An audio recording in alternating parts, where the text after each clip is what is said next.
ஒரு அழகான கடற்கரை. சுற்றுலா பயணிகள் நிறைய பேர் அங்க வந்து போறது வழக்கம். சனி ஞாயிறு கூட்டம் அதிகமா இருக்கும். அதோட விளைவு என்னங்கிறது அடுத்த நாள் தான் தெரியும்.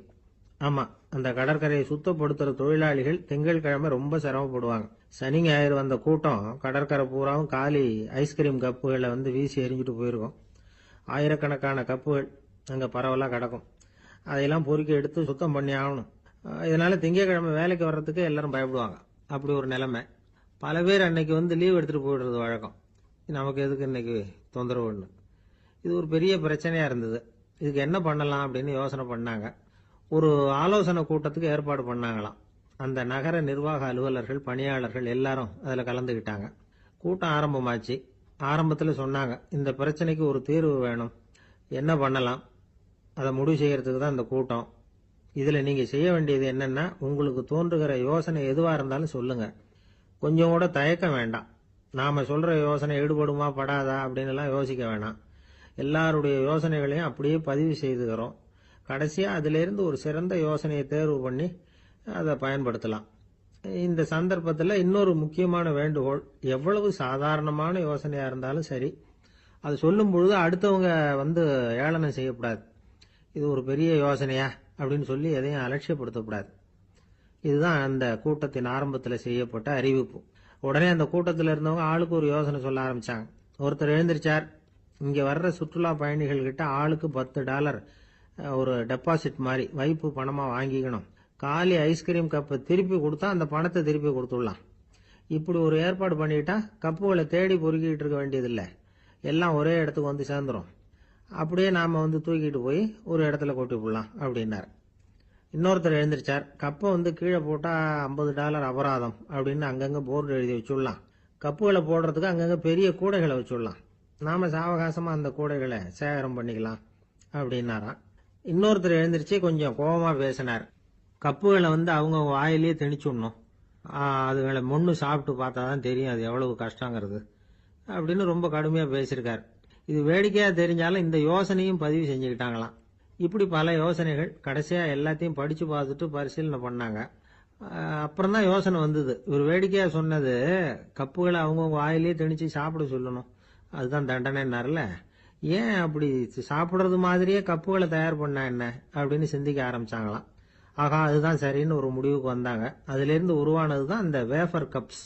ஐஸ்கிரீமை சாப்பிட்டு முடிச்சதும் கப்பையும் சாப்பிட்டுடலாம். கோன் ஐஸ்கிரீம் சாப்பிடுறோம்ல, அதுதான். அமெரிக்காவில் மியாமி கடற்கரையில ரொம்ப காலமா இருந்துகிட்டு வந்த குப்பை பிரச்சனைக்கு இப்படிதான் ஒரு தீர்வு வந்துதான். இதுல இருந்து நாம புரிஞ்சுக்க வேண்டியது என்னன்னா, நாம அன்றாட எத்தனையோ பிரச்சனைகளை சந்திக்கிறோம், அதுக்கெல்லாம் தீர்வு உண்டு. அது எங்க ஒளிஞ்சிருக்குன்னு கண்டுபிடிக்கணும். அந்த அந்த யோசனையையும் நல்லா தீவிரமா யோசிக்கணும். யார் என்ன யோசனை சொன்னாலும் அதை வந்து அலட்சியப்படுத்தக்கூடாது. அக்கறையோட கவனிக்கணும், அதை யோசிச்சு பார்க்கணும். ஒரு அம்மா தன்னோட வீட்டுக்காரரை ஒரு மனநல மருத்துவர்கிட்ட அழைச்சிட்டு வந்தாங்களாம். டாக்டர், இவருக்கு கோன் ஐஸ்கிரீம் பிடிக்கல, பேப்பர் கப்புல இருக்கிற ஐஸ்கிரீம் தான் வேணும்னு அடம் பிடிக்கிறார் அப்படின்னாங்களாம். அது ஒன்றும் தப்பு இல்லையேன்னாராம் டாக்டர். இதுக்கு அந்த அம்மா சொன்னாங்களாம், இவர் கப்பு ஐஸ்கிரீம் வாங்குறதுல தப்பு இல்லை டாக்டர், பிரச்சனை அது இல்லை. அப்புறம் வேற என்னன்னு கேட்டிருக்காரு. வாங்கினதும் ஐஸ்கிரீமை கீழே கொட்டிவிட்டு அந்த பேப்பர் கப்பை மட்டும் விரும்பி சாப்பிடுறார், அதனால தான் உங்ககிட்ட அழைச்சிட்டு வந்தேன் அப்படின்னு. ஒரு சிகை அலங்கார கூடம். ரொம்ப சுறுசுறுப்பா எல்லாரும் வேலை செஞ்சுட்டு இருக்கிறாங்க. முடிவெட்டிக்க வந்திருக்கிறவங்க நிறைய பேர், எல்லாரும் வரிசையா உட்காந்துருக்கிறாங்க. அந்த சமயத்துல திடீர்னு கதவை திறந்துட்டு ஒருத்தர் உள்ள வர்றார். அவர் ஒரு பெரிய மனிதர். அவரும் முடிவெட்டிக்கிறதுக்காக தான் உள்ள வந்திருக்கிறார். அவரை பார்த்த உடனே அங்க வரிசையில் உட்காந்துருந்தவங்க எல்லாரும் எழுந்திருச்சு அவர்கிட்ட வந்துட்டாங்க. அவரை சுத்தி நின்றுட்டாங்க. எப்படி இருக்கிறீங்க, நல்லா இருக்கீங்களா அப்படின்னு விசாரிக்க ஆரம்பிச்சுட்டாங்க. எல்லாம் முடிஞ்சதும் வந்தவர் கேட்டார், வரிசையில கடைசியா இருக்கிறவர் யார் அப்படின்னு கேட்டார். ஏன்னு கேட்டாங்க. நான் அதுக்கு அடுத்தபடியா உட்காரணும், அதுக்காக தான் கேட்கறேன் அப்படின்னார். உடனே அங்க இருந்தவங்க எல்லாம் என்ன சொன்னாங்க தெரியுமா, நீங்க வந்து வரிசையில காத்திருக்க கூடாது, நீங்க அரசாங்கத்தின் தலைவர், உங்களுக்கு நேரம் முக்கியம், அதனால நீங்க முன்னாடி போங்க அப்படின்னு சொன்னாங்க. ஆனா அதை அவர் கேட்கல. தோழர்களே, உங்களுடைய கருத்துக்கு ரொம்ப நன்றி. எல்லாரும் வரிசையா தான் வரணும், அதுதான் முறை. வரிசையில வரணுங்கிற நடைமுறையை நானும் பின்பற்ற விரும்புறேன். நாம எல்லாரும் சமமானவர்கள் அப்படின்னார்.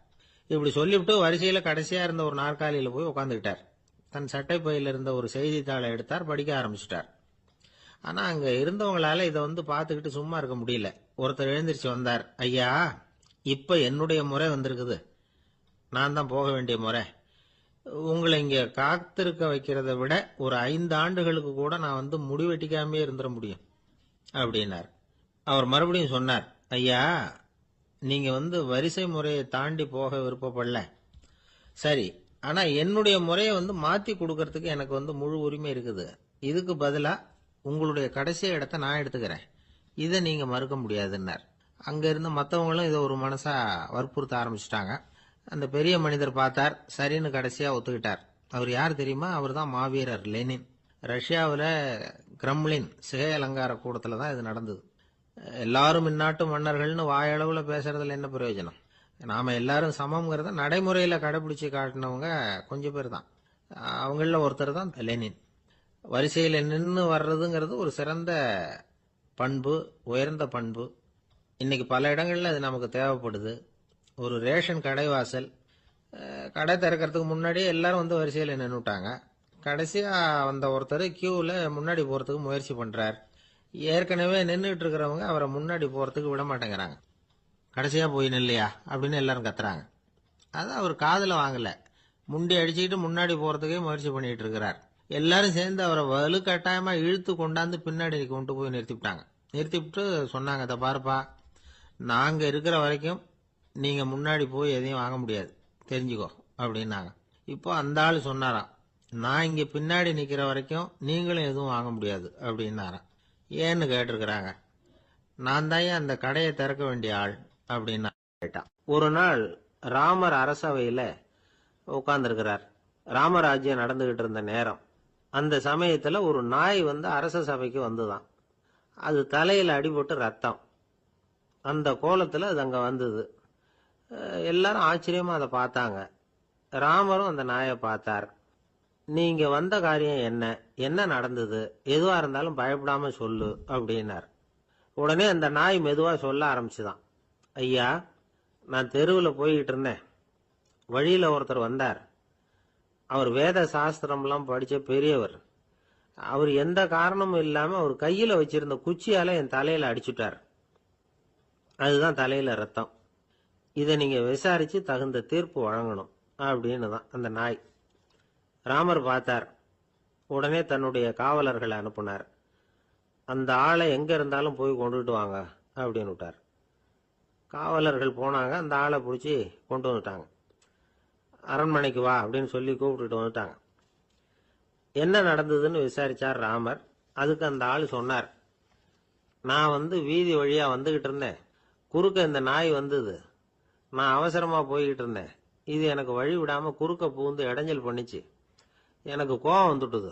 அதனால அடிச்சுட்டேன். வேத சாஸ்திரம் படிச்ச நான் என் வசம் இழந்து கோபப்பட்டது பெரிய தப்பு தான். அதை நான் ஒத்துக்கிறேன். குற்றத்தை ஒப்புக்கொள்றேன். எனக்கு என்ன தண்டனை கொடுக்கணுமோ அதை கொடுங்க, ஏத்துக்கிறேன் அப்படின்னு விட்டார். சரி, இப்ப அந்த ஆளுக்கு தண்டனை கொடுக்கணும். என்ன தண்டனை கொடுக்கறது யோசனை பண்ணார் ராமர். அதையும் அந்த நாய்கிட்டயே கேட்டார். நீயே சொல்லு, என்ன தண்டனை கொடுக்கலாம் இவருக்கு அப்படின்னார். இதுக்கு அந்த நாய் என்ன சொல்லிச்சு தெரியுமா? இவரை ஏதாவது ஒரு கோயிலுக்கு தர்மகர்த்தாவா நியமனம் பண்ணி விடுங்க, அதுதான் இவருக்கு சரியான தண்டனை அப்படின்னது. இதை கேட்டதும் ராமர் முகத்துல புன்னகை. ஆனா அங்க இருந்த மற்றவங்களுக்கு எல்லாம் ஆச்சரியம். அது எப்படி, தப்பு செஞ்சவங்களுக்கு தண்டனை கொடுக்கறது தானே நியாயம், அதை விட்டுட்டு தர்மகர்த்தா பதவியை கொடுக்க சொல்லுது இந்த நாய் அப்படிங்கிற ஆச்சரியம். இந்த சந்தேகத்தை அந்த நாய்கிட்டயே கேட்டாங்க அங்க இருந்தவங்க. இதுக்கு அந்த நாய் பதில் சொல்லிச்சான். நான் போன பிறவியில ஒரு கோயிலுக்கு தர்மகர்த்தாவா இருந்தேன். எவ்வளவோ கவனமா எச்சரிக்கையா தான் என்னுடைய கடமைகளை எல்லாம் செஞ்சுக்கிட்டு வந்தேன். அப்படி இருந்தாலும் சில சமயங்கள்ல என்னையும் மீறி கோயில் செல்வத்தை நான் அனுபவிக்கிறதுக்கு காரணம் ஆயிட்டேன். ஒரு கோவிலுக்கு தர்மகர்த்தாவா இருக்கிறவங்க எப்படியும் இந்த பாவத்திலிருந்து தப்பிக்கிறது கஷ்டம். அதனாலதான் நான் இந்த பிறவியில நாயா பிறந்து இப்படி கஷ்டப்படுறேன். இதே நிலைமை இந்த ஆளுக்கும் ஏற்படணும் அப்படிங்கிறதுக்காக தான் அவரையும் ஒரு கோயிலுக்கு தர்மகர்த்தாவை நியமிக்கும்படி கேட்டுக்கிட்டேன் அப்படின்னு தான் இந்த நாய். இதுல இருந்து என்ன தெரியுது? எந்த பதவியில நாம இருந்தாலும் நமக்கு தெரியாம கூட அதை தவறா உபயோகப்படுத்தக்கூடாதுங்கிறத இதுல இருந்து புரிஞ்சுக்கணும். இல்லைன்னா அடுத்த பிறவியில நாயா பிறந்து எங்கேயாவது போய் வாழை ஆட்டிட்டு நிக்க வேண்டியதுதான். கோவில் வாசல்ல 2 நாய் பேசிக்கிட்டு இருந்துதான். போன ஜென்மத்துல நான் மனுஷனாதான் இருந்தேன். ஒரு கோவில் பூசாரி பேச்சை கேட்டுட்டு அவரோட கூட்டு சேர்ந்துக்கிட்டு ஆண்டவன் போட்டிருந்த நகையெல்லாம் அபகரிச்சு என்கிட்ட கொடுத்தாரு அவரு. நான் எடுத்துட்டு வந்துட்டேன். திருடினது அந்த ஆள் தான், எடுத்துக்கிட்டு வந்தது தானா? இருந்தாலும் நான் மட்டும் நாயா பிறந்துட்டேன். இப்போ மட்டும் அந்த பூசாரி என்கிட்ட மாட்டினா கடிச்சு குதறி போடுவேன் அப்படின்னு தான். அவசரப்பட்டு அப்படி செஞ்சுடாதே.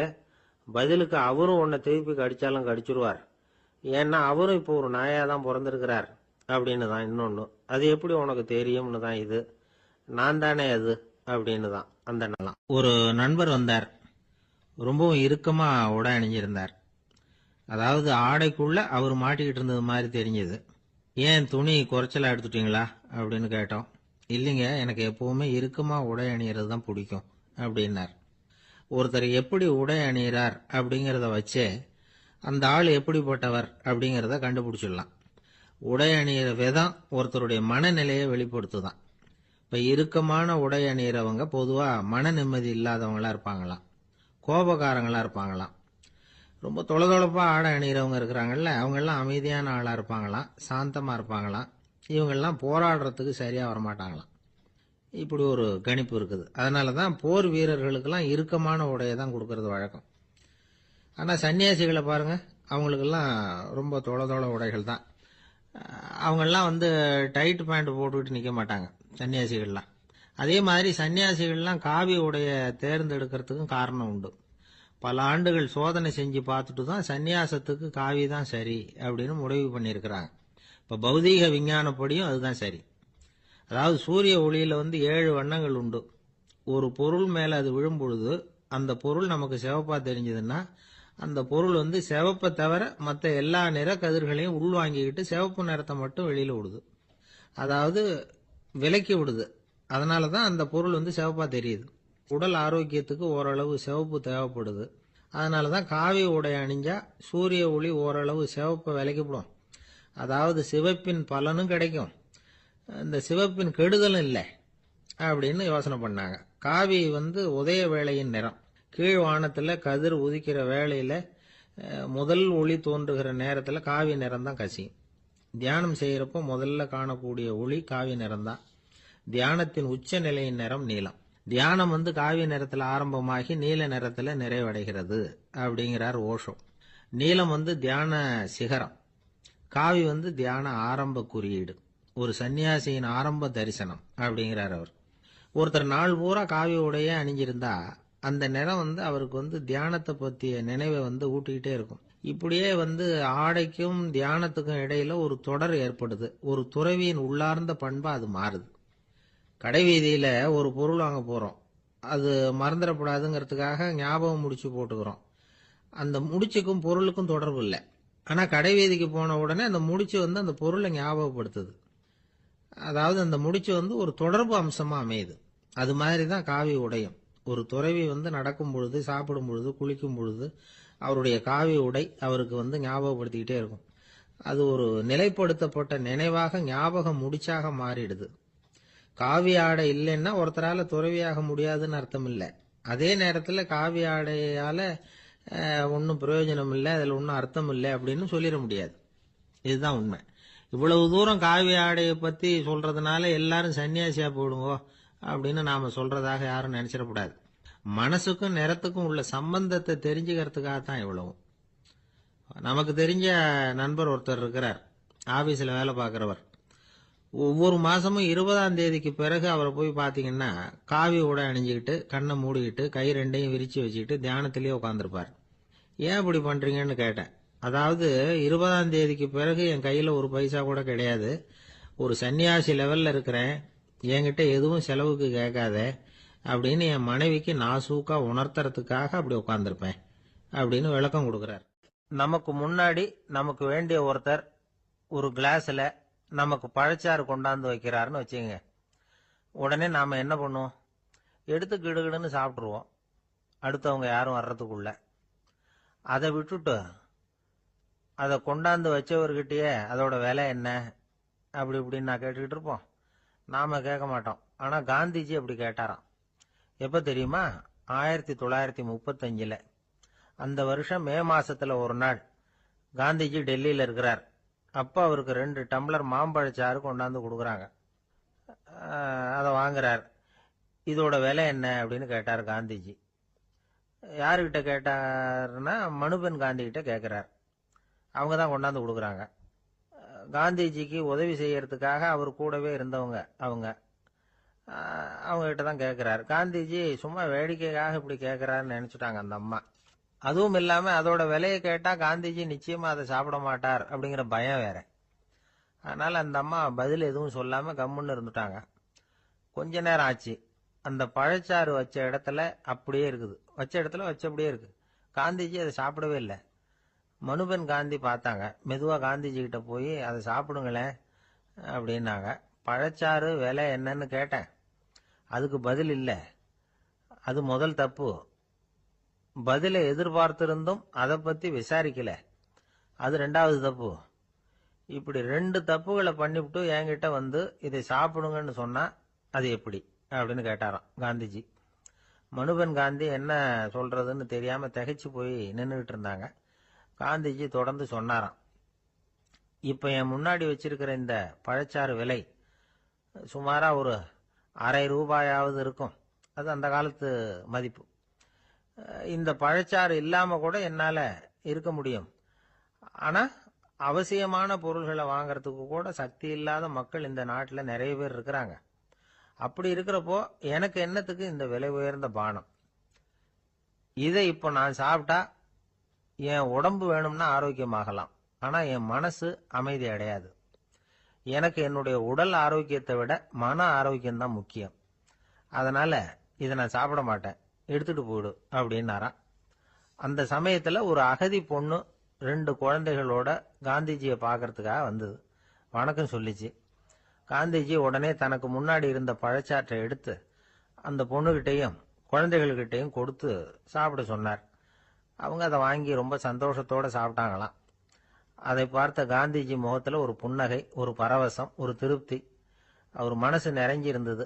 அப்போ அவர் சொன்னாராம், ஆண்டவன் எனக்கு எப்பவும் சரியான சமயத்துல கை கொடுப்பாருங்கிறது அதுக்கு இதுதான் அத்தாட்சி. நான் ஒரு இக்கட்டான சூழ்நிலையில இருக்கிறப்ப கூட கடவுளின் கருணையால அந்த சூழ்நிலை என்னை பாதிக்கல. என் கூட இவ்வளவு நாள் பழகியும் கூட இங்க இருக்கிறவங்க எனக்கு அதிக விலையுள்ள பழரசத்தை கொடுத்தாங்க. ஆனா சரியான நேரத்துல அதை சாப்பிட வேண்டியவங்களை என்கிட்ட அனுப்பி வச்சு என்ன சந்தோஷப்படுத்தினார் கடவுள். அவருக்கு நன்றி அப்படின்னாராம் மகாத்மா காந்தி. உடல் ஆரோக்கியத்தை விட மன ஆரோக்கியம்தான் எனக்கு முக்கியம்னு சொன்னார் பாருங்க. அதை நாம எல்லாரும் மனப்பூர்வமா இன்னைக்கு சிந்திச்சு பார்க்கணும். இந்த காலத்துல எல்லாரும் அப்படியா நினைக்கிறாங்க? எனக்கு தெரிஞ்ச ஒருத்தர் இருந்தார். தினமும் காலையில ஒரு காபி சாப்பிட உட்கார்ற நேரத்துல பக்கத்து வீட்டுக்காரர் வந்து சேருவார் கரெக்டா. உடனே அவரும் தனக்குன்னு வந்திருக்கிற காப்பியை எடுத்து மனப்பூர்வமா பக்கத்து வீட்டுக்காரர்கிட்ட கொடுத்துருவார். அதுக்கப்புறம் அவருக்காக வேற காப்பி போட்டு கொண்டாந்து கொடுத்தாலும் வேண்டான்னு சொல்லிடுவார். ஆண்டவனா பார்த்து சரியான நேரத்துல அவரை எங்க வீட்டுக்கு தினமும் அனுப்பி வைக்கிறார் அப்படிம்பார். ஏன் அப்படி சொல்றீங்க அப்படின்னு கேட்டோம் ஒரு நாள். அதுக்கு அவர் சொல்றார், எனக்கு என்னோட உடல் ஆரோக்கியம்தான் முக்கியம். இத கடவுள் புரிஞ்சுக்கிட்டு எங்க வீட்டு காப்பியை சாப்பிடுறதுக்கு தினமும் அடுத்த வீட்டுக்காரனை அனுப்பி வைக்கிறார் அப்படின்னாரு. கணவன் மனைவி அன்பா இருக்கணும், ஒருத்தர் ஒருத்தர் நல்லா புரிஞ்சுக்கணும், விட்டு கொடுக்கற மனப்பான்மை வேணும். அதுதான் ஒரு நல்ல குடும்பம். இன்னைக்கு பல குடும்பங்கள்ல அர்த்தமில்லாத சண்டைகள் தான் அதிகம். கிராமப்புறங்கள்ல வேடிக்கையா ஒரு கதை சொல்லுவாங்க. ஒரு ஊர்ல ஒரு ஆள் இருந்தான். வேலை வெட்டி இல்லாம சும்மாவே இருந்தான். அவனுக்கு கல்யாணம் பண்ணி வச்சாங்களாம். மனைவி வந்து சேர்ந்தா. சும்மாவே உட்காந்துருக்கிறியே, ஏதாவது சம்பாதிக்கிற வழியை பாரு அப்படின்ட்டு இருக்கா. அதுக்கு தான் யோசனை பண்ணிட்டு இருக்கிறேன், ஒரு அருமையான ஐடியா அப்படின்னு நானா. என்ன அது சொல்லு அப்படின்னு இருக்கா அவ. ஒரு ஆட்டுக்குட்டி வாங்க போறேன்னு இருக்கான். அதை வாங்கி என்ன பண்ண போறேன்னா, அந்த குட்டி வளரும், பெருசாகும், அதுக்கப்புறம் அது நிறைய குட்டி போடும் அப்படின்னு இருக்கான். சரி, அப்புறம் அப்புறம் என்ன, அதையெல்லாம் சந்தையில் கொண்டுட்டு போய் வித்துவிட்டு அந்த காசுக்கு ஒரு எருவு மாடு வாங்கலாம். சரி, அது எதுக்கு? எருவு மாடு நிறைய பால் கொடுக்கும், அதை கொண்டுட்டு போய் பால் பண்ணையில் கொடுப்பேன், அல்லது நானே வித்துருவேன், கை நிறைய காசு கிடைக்கும். அதுக்கப்புறம் ஒரு பசுமாடு வாங்குவேன், பாலையும் விற்கலாம், நாமளும் காய் போட்டு சாப்பிடலாம், இப்படிலாம் சொல்லியிருக்கான். அப்போ அந்த பொண்ணு சொல்லிச்சான், அடுத்த தெருவில் இருக்கிற எங்க அம்மா வீட்டுக்கும் கொஞ்சம் பால் கொடுத்து அனுப்பலாம் அப்படின்னு இருக்கா அந்த பொண்ணு. இந்த இடத்துல கணவனுக்கு கோபம் வந்துட்டுது. அது எப்படி உங்க அம்மா வீட்டுக்கு எதுக்கு கொடுக்கணும், அதெல்லாம் முடியாதுன்னு இருக்கான். இந்த இடத்துல சண்டை ஆரம்பமாயிட்டுது. கொஞ்ச நேரத்துல 2 பேரும் சத்தம் போட ஆரம்பிச்சுட்டாங்க. கடுமையான சண்டை நடக்கிறத பக்கத்து வீட்டுக்காரன் காதுல வாங்கினான். அவன் ஓடியாந்தான். அவனுக்கு தெரியும், வாங்காத மாட்டுக்காக இப்படி சண்டை போட்டுக்கிட்டு இருக்கிறாங்கிறது அவனுக்கு புரியும். அவன் ஓடி வந்து சொன்னான், ஏண்டா உன்னோட பசுமாட்டை ஒழுங்கா கட்டி போடக்கூடாதான்னு இருக்கான். என்னடா சொல்றேன்னா இவன், உன் மாடு என் தோட்டத்தில் வந்து மேய்ஞ்சுட்டுது, பயிரெலாம் நாசமாயிட்டுது, 10,000 ரூபா அளவுக்கு சேதம், அதை வாங்கிட்டு போகிறதுக்கு தான் வந்தேன், குடுறா 10,000 நானா. இவன் அரண்டு போயிட்டான். அப்புறம் சொன்னான், டேய் நான் இன்னும் மாடே வாங்கலையே, அதுக்குள்ளே அது வந்து எப்படிடா உன் தோட்டத்தில் மேயும், என்னடா உளர்றேன்னு இருக்கான். நீ தாண்டா இப்போ உளறிக்கிட்டு இருக்க, மாடே வாங்கலை, அதுக்குள்ளே எப்படிடா வந்து உன்னுடைய மனைவி அவங்க அம்மா வீட்டுக்கு பால் கொடுத்து அனுப்ப முடியும் அப்படின்னு அவன் கேட்டானா. நம்ம ஆளுக்கு இப்போ தான் புத்தி வந்துதான். அர்த்தமே இல்லாத சண்டை போட்டுக்கிட்டு இருக்கிறோம் அப்படிங்கிறத அவன் புரிஞ்சுக்கிட்டானான். இது நம்ம முன்னோர்கள் சொல்லியிருக்கிற ஒரு கதை. சண்டையில தான் அர்த்தம் இல்லையே தவிர கதையில் அர்த்தம் உண்டு. அதாவது இல்லாத விஷயங்களுக்காக சண்டை போட்டுக்கிட்டு இல்லறத்தை வீணாக்கிக்கிட்டு இருக்கிற மனிதர்கள் இன்றைக்கு நிறைய பேர் இருக்கிறாங்க. ஒருத்தன் தன்னுடைய மனைவியை பத்தி மாமனார்கிட்ட புகார் சொன்னானா, மாமா உங்க பொண்ணு அர்த்தமில்லாத சண்டை போடுறா, எதுக்கு எடுத்தாலும் எடுத்தெறிஞ்சு பேசுறா அப்படின்னு இருக்கான். நீ எப்படி மாப்பிள்ளை அதை சமாளிக்கிற அப்படின்னு கேட்டிருக்காரு அவரு. அவ எடுத்தெறியறது என் மேல படாம ஒதுங்கி நின்னுக்கிற அப்படின்னு நானா. இந்த உலகமே ஒரு நாடக மேடை, நாம எல்லாரும் நடிகர்கள். இது வந்து ஞானிகள் சொல்றது. இது ஒரு பக்கம் இருக்கட்டும். இந்த உலகத்துக்குள்ள எத்தனையோ நாடக மேடைகள், எத்தனையோ நடிகர்கள், எத்தனையோ நாடகங்கள், இதெல்லாம் எப்படி ஆரம்பமாச்சு, அதுதான் இன்னைக்கு தகவல். அதாவது ஆதி மனிதன் பேச ஆரம்பிக்கிறதுக்கு முன்னாடி சைகையாலேயே எல்லாத்தையும் சொல்லிட்டு இருந்தான். அதனால அப்பவே நடிப்பு ஆரம்பமாயிட்டுது. முதல்ல ஒரு வேட்டையத்தான் அவன் வந்து நடிச்சு காட்டியிருப்பான். இவன் எப்படி போனான், எதிரில் மிருகம் எப்படி வந்தது, அதோடு எப்படி சண்டை போட்டான், எப்படி அடித்து கொண்டுகிட்டு வந்தான், இதை அப்படியே மற்றவங்களுக்கு நடித்து காட்டியிருப்பான். ஏன்னா மொழி கிடையாது. இந்த காலத்துல எல்லாம் நாடகங்களில் நடிக்கிறவங்கள நடிகர்கள்ங்கிறோம். ஒரு காலத்தில் இவங்களுக்கு என்ன பேர் தெரியுமா, திஸ்பியர்கள் அப்படின்னு பேரான். இதுக்கு காரணம் உண்டு. அதாவது 2000 வருஷத்துக்கு முன்னாடி கிரீஸ் நாட்டில் திசிபியஸ் அப்படின்னு ஒரு ஆள் இருந்தான். அவன் ஒரு பெரிய நாடக கலைஞன். அவன் சில இளைஞர்களை சேர்த்துக்கிட்டான், பயிற்சி கொடுத்தான், நாடக குழுவை உருவாக்கினான், நடிகர்களையும் நாடகத்துக்கு தேவையான பொருள்களையும் ஏற்றிக்கிட்டு போகிறதுக்கு ஒரு வண்டியையும் தயார் பண்ணான். அந்த வண்டியிலேயே அவன் வந்து கிரேக்க நாடு பூராவும் சுற்றினான், ஊர் ஊராக நாடகம் போட்டான். ஒரு ஊருக்கு போனதும் அங்கே நாடகம் நடத்த தியேட்டர் இருக்கா அப்படிங்கலாம் பார்க்கறது இல்லை அவன். ஏன்னா அப்போலாம் தியேட்டர்னா என்னென்ன தெரியாது. நாடகம்னா அதை ஒரு மூடிய கொட்டைக்குள்ளே தான் நடத்தணுங்கிறது அப்போ யாருக்குமே தோணலை. இந்த வண்டி போகும், அதுவே ஒரு பகுதி, அப்படியே ஒரு மேடை மாதிரி விரிச்சிக்கும், அதில் ஏறி நின்றுக்கிட்டு நாடகத்தை நடித்து காட்டுவாங்களாம். மக்கள்லாம் எதிரில் தரையில் உட்காந்து அதை பார்த்துக்கிட்டு இருக்கிறது. உலகத்தின் முதல் நடமாடும் தியேட்டர் இது தானே. இந்த திசிபிஎஸ் தான் முதலாக உலகத்தில் நாடகம்ங்கிற பொழுதுபோக்கை நடத்தி காட்டினவன் அப்படின்னு சொல்கிறாங்க. அவன் சொந்தமாக நாடகம் எழுதுனா, நடித்தான், நாடகத்தை இயக்கினான். அதனால தான் அவனை வந்து first man of the theatre அப்படின்னு சொல்லுவாங்க. அவன் தான் நாடக மேடையின் முன்னோடி. கிரேக்கர் காலத்திலேயே நாடக ஆசிரியர்கள், நடிகர்கள், ரசிகர்கள் இவங்கெல்லாம் உருவாயிட்டாங்களாம்.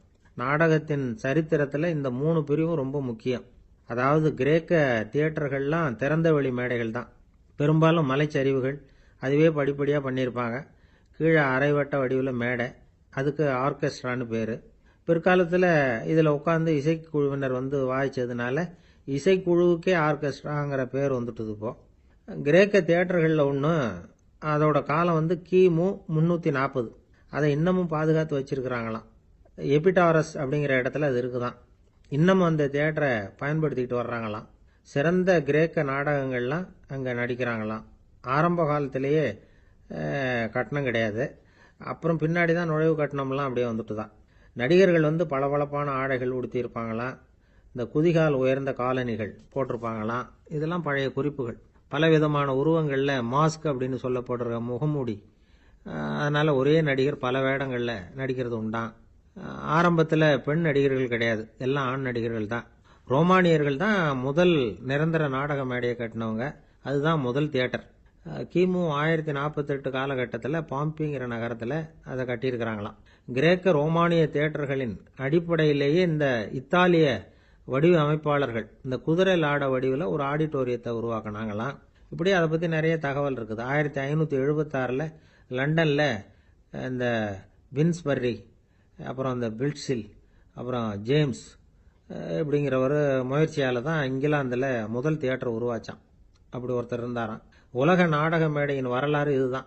அதாவது இப்பெல்லாம் அறிவியல் வளர்ச்சி அதிகமாயிட்டுது, திரைப்படம், தொலைக்காட்சி எல்லாம் வந்தாச்சு. ஒவ்வொரு வீடுமே ஒரு குட்டி தியேட்டர் மாதிரி ஆயிட்டுது. தொலைக்காட்சி முன்னாடி உட்காந்தா எழுந்திருக்கவே மனசு வர்றதில்லை. ஒரு அம்மா ஒரு மனோதத்துவ டாக்டரை தேடிட்டு வந்தாங்களாம் இந்த காலத்துல. டாக்டர், எங்க வீட்டுக்காரரு எப்ப பார்த்தாலும் டிவி முன்னாடி உட்காந்துக்கிட்டு அதையே வெறிச்சு பார்த்துக்கிட்டு இருக்கிறார், உத்து பார்த்துக்கிட்டு இருக்கார், எனக்கு சந்தேகமா இருக்குன்னாங்களாம். இது மனக்கோளாறு இல்லைங்க, ஆர்வ கோளாறு, அவ்வளவுதான், இதுக்காக பயப்படாதீங்கன்னாராம் டாக்டர். அப்படி இல்லை டாக்டர், டிவி ஓடும் பொழுது நாம எல்லாம் அதை பார்க்கறோம் சரி, ஆனா அவர் அப்படி இல்லை, டிவியை நிறுத்தினதுக்கு அப்புறமும் அதையே உத்து பார்த்துட்டு உட்காந்துருக்கிறார், அதனாலதான் சந்தேகப்பட்டு உங்ககிட்ட வந்தேன் அப்படின்னாங்களாம். ஒரு ஊர்ல ஒரு மன்னன் இருந்தான், கொடுங்கோல் மன்னன். நிறைய தொந்தரவு பண்ணிட்டு இருந்தான். அவன் ஒரு தடவை என்ன பண்ணான் தெரியுமா? ஒரு தப்பும் பண்ணாத ஒரு இளைஞனை பிடிச்சி ஜெயிலில் அடைச்சுட்டான். அந்த பையனோட சொந்தக்காரங்கள்லாம் ராஜா கிட்ட போனாங்க. அவன் ஒரு தவறும் பண்ணல, அவனை விடுதலை பண்ணுங்க அப்படின்னு கெஞ்சி கேட்டுக்கிட்டாங்க. மன்னன் யோசனை பண்ணான். அந்த இளைஞனை கூப்பிட்டுக்கிட்டு வர சொன்னான். அவனை கொண்டாந்து ராஜா முன்னாடி நிறுத்தினாங்க. இதை பாருப்பா, உன்னை நான் விடுதலை பண்ணுவேன், ஆனா ஒரு கண்டிஷன், அந்த நிபந்தனையை நீ நிறைவேற்றினா உனக்கு விடுதலை அப்படின்னா மன்னன். சரின்னு ஒத்துக்கிட்டான் பையன். மன்னன் கண்டிஷன் என்னங்கிறத சொன்னான். உங்ககிட்ட ஒரு செம்மறி ஆட்டை கொடுக்க போறேன், 1 மாசத்துக்கு அதுக்கு தேவையான தீனியையும் கொடுக்க போறேன். 1 மாசம் கழிச்சு அந்த ஆட்டை எடை போட்டு பார்ப்பேன். அந்த ஆட்டின் எடை கொஞ்சம் கூட கூடி இருக்கக்கூடாது. எடை கூடி இருந்தா உனக்கு விடுதலை கிடையாது. என்ன சொல்ற அப்படின்னா. பையனுக்கு ஒன்றும் புரியல, பயமா போயிட்டுது. குழம்பிக்கிட்டே நின்றுகிட்டு இருக்கிறான். சரி, ஒரு நாள் டைம் தரேன், நல்லா யோசனை பண்ணி பார்த்துட்டு நாளைக்கு உன் முடிவை சொல்லு அப்படின்னா மன்னன். பையன் கவலையோட வெளியில வந்தான். அங்க ஒரு பெரியவர் நின்றுகிட்டு இருந்தார். அவர்கிட்ட விஷயத்த சொன்னான். அந்த பெரியவர் இந்த பையனுக்கு காதோட காதா ஒரு வழியை சொல்லி கொடுத்தார். அதை கேட்டதும் பையன் மறுபடியும் மன்னன் முன்னாடி நின்னா, உங்க நிபந்தனையை ஏத்துக்கிறேன்னு சொன்னான். மன்னன் ஒரு ஆட்டுக்குட்டியையும் அதுக்கு 1 மாசத்துக்கு தேவைப்படுற தீவனத்தையும் கொடுக்கும்படியா உத்தரவு போட்டான். கொடுத்தாங்க, ஓடிட்டு போயிட்டான். 1 மாசம் தினமும் தவறாம அந்த தீவனத்தை ஆட்டுக்குட்டிக்கு போட்டுக்கிட்டு இருக்கிறான். 1 மாசம் கழிச்சு அந்த ஆட்டை அரண்மனைக்கு ஓட்டிட்டு போனான். மன்னன் அதை எடை போட்டு பார்க்கறான், எடை கூடவே இல்லை, அப்படியே தான் இருக்குது. உடனே போட்ட நிபந்தனைப்படி அந்த இளைஞனை விடுதலை பண்ணிவிட்டான். சரி, ஆட்டுக்கு எடை கூடாம இருக்கிறதுக்கு அந்த பெரியவர் சொல்லி கொடுத்த யோசனை என்ன அப்படின்னா, அது வேற ஒண்ணும் இல்லை. அந்த ஆட்டுக்கு எதிரில் அது கண்ணுல படுற மாதிரி ஒரு ஓநாயை கட்டி போட சொன்னார். அவ்வளவுதான். ஆட்டுக்கு ஓநாய்ங்கிறது பிறவி பகை. ஓநாயை பார்த்தா ஆடு நடுங்க ஆரம்பிச்சிரும், அவ்வளவு பயம். தினமும் அந்த ஆடு பயந்துகிட்டே தீனி சாப்பிட்டுது, எடை கூடல. அதுதான் ரகசியம். இது சின்ன பிள்ளைங்களுக்கான ஒரு கதை. இதுல இருந்து தெரிஞ்சுக்க வேண்டிய உண்மை என்னன்னா, நாமெல்லாம் சாப்பிடுறப்ப மனசும் உடம்பும் அமைதியா இருக்கணும். அப்பதான் அது உடம்புல ஒட்டும். அவசரத்திலையும் பயத்திலையும் சாப்பிட்டா அது சரியா ஜீரணம் ஆகாது. இன்னொரு ராஜா இருந்தார். அவரும் ஒரு இளைஞனை ஜெயிலில் அடைச்சு விட்டார். விடுதலை பண்ணணும்னா ஒரு கண்டிஷன்னாரு. என்னன்னு கேட்டான். ஒரு ஆட்டுக்குட்டியை அவன் முன்னாடி கொண்டாந்து நிறுத்துவேன், நீ அதுகிட்ட ஒரு கேள்வி கேட்கணும், அதுக்கு சரியான பதிலை சொல்லணும், அப்படி செஞ்சுட்டா உனக்கு விடுதலைன்னார். இளைஞன் யோசனை பண்ணி பார்த்தான். சரின்னு ஒத்துக்கிட்டான். அது பிரகாரமே ஆட்டுக்குட்டிய பதில் சொல்ல வச்சுட்டான். என்ன நடந்தது தெரியுமா? ஆட்டுக்குட்டியை கொண்டாந்து நிறுத்தினாங்க. இவன் மெதுவா அதுகிட்ட போனான்.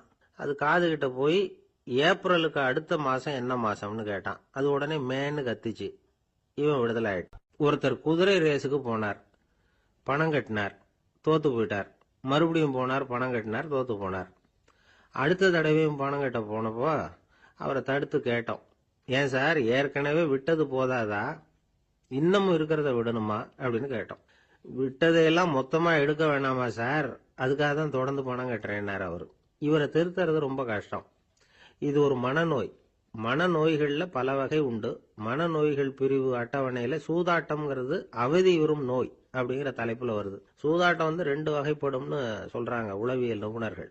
ஒரு வகை எப்படின்னா, நண்பர்களோட சேர்ந்துகிட்டு மகிழ்ச்சியும் கிளர்ச்சியும் அடையறதுக்காக ஈடுபடுறது. பிரச்சனைகளை தீர்க்கறதுல ஒரு ஆர்வம், கேளிக்கைக்காக கொஞ்சம் விட்டு பிடிக்கிறது அப்படிங்கிற மனுஷனுடைய அடி மனசுல உள்ள விபரீத பிணைய சுபாவம், இதெல்லாம் அதுக்கு காரணம்.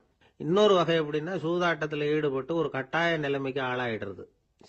ஈடுபடு அப்படின்னு மனசு ஒரு வெறித்தன்மையை தூண்டிக்கிட்டே இருக்கும். இப்படிப்பட்டவங்களுக்கு நாம தோத்துக்கிட்டு இருக்கோம்ங்கிறது தெரியும், நாம ஜெயிக்கிறதுக்கான சந்தர்ப்பம் இல்லைங்கிறதும் தெரியும். இதனால நமக்கும் கஷ்டம், நம்ம சுத்தி இருக்கிறவங்களுக்கும் கஷ்டங்கிறதும் புரியும். அப்படி இருந்தும் சூதாடுவாங்க. இதுக்கு காரணம் சூதாடியின் பகற்கனவு அப்படிங்கிறாங்க நிபுணர்கள். இந்த நிலைமைக்கு கட்டாய சூதாட்டம் அல்லது நிர்பந்த சூதாட்டம் அப்படின்னு பேர் வச்சிருக்கிறாங்க. இப்படிப்பட்ட ஆசாமி இருக்கிறது பூரா விட்டுருவான், கடன் வாங்குவான், திருடுவான், இருந்தாலும் என்னைக்காவது ஒரு நாள் ஜெயிச்சிருவேன் அப்படின்னு சொல்லிக்கிட்டே இருப்பான். விட்டதை எடுத்துருவேங்கிற ஒரு நம்பிக்கை சுடர் அவனுக்குள்ள எரிஞ்சுக்கிட்டே இருக்கும். இவனை மனநோயாளி அப்படின்னு சொல்லிட முடியாதான். என்ன காரணம்னா, இது மாதிரி ஆளுங்க கிட்ட மன போராட்டமோ கவலையோ பதட்டமோ இருக்கிறது இல்ல. சில விசேஷமான குணங்கள் இவங்க கிட்ட உண்டு. எதிர்ப்பு உணர்ச்சி, சிறுபிள்ளைத்தனம், சட்ட திட்டங்களையும் சம்பிரதாயங்களையும் உட தெரியாத மனப்போக்கு, பொறுப்பில்லாத தன்மை, நெறி தவறி நடக்கிறது எல்லாம் இவங்க கிட்ட உண்டு.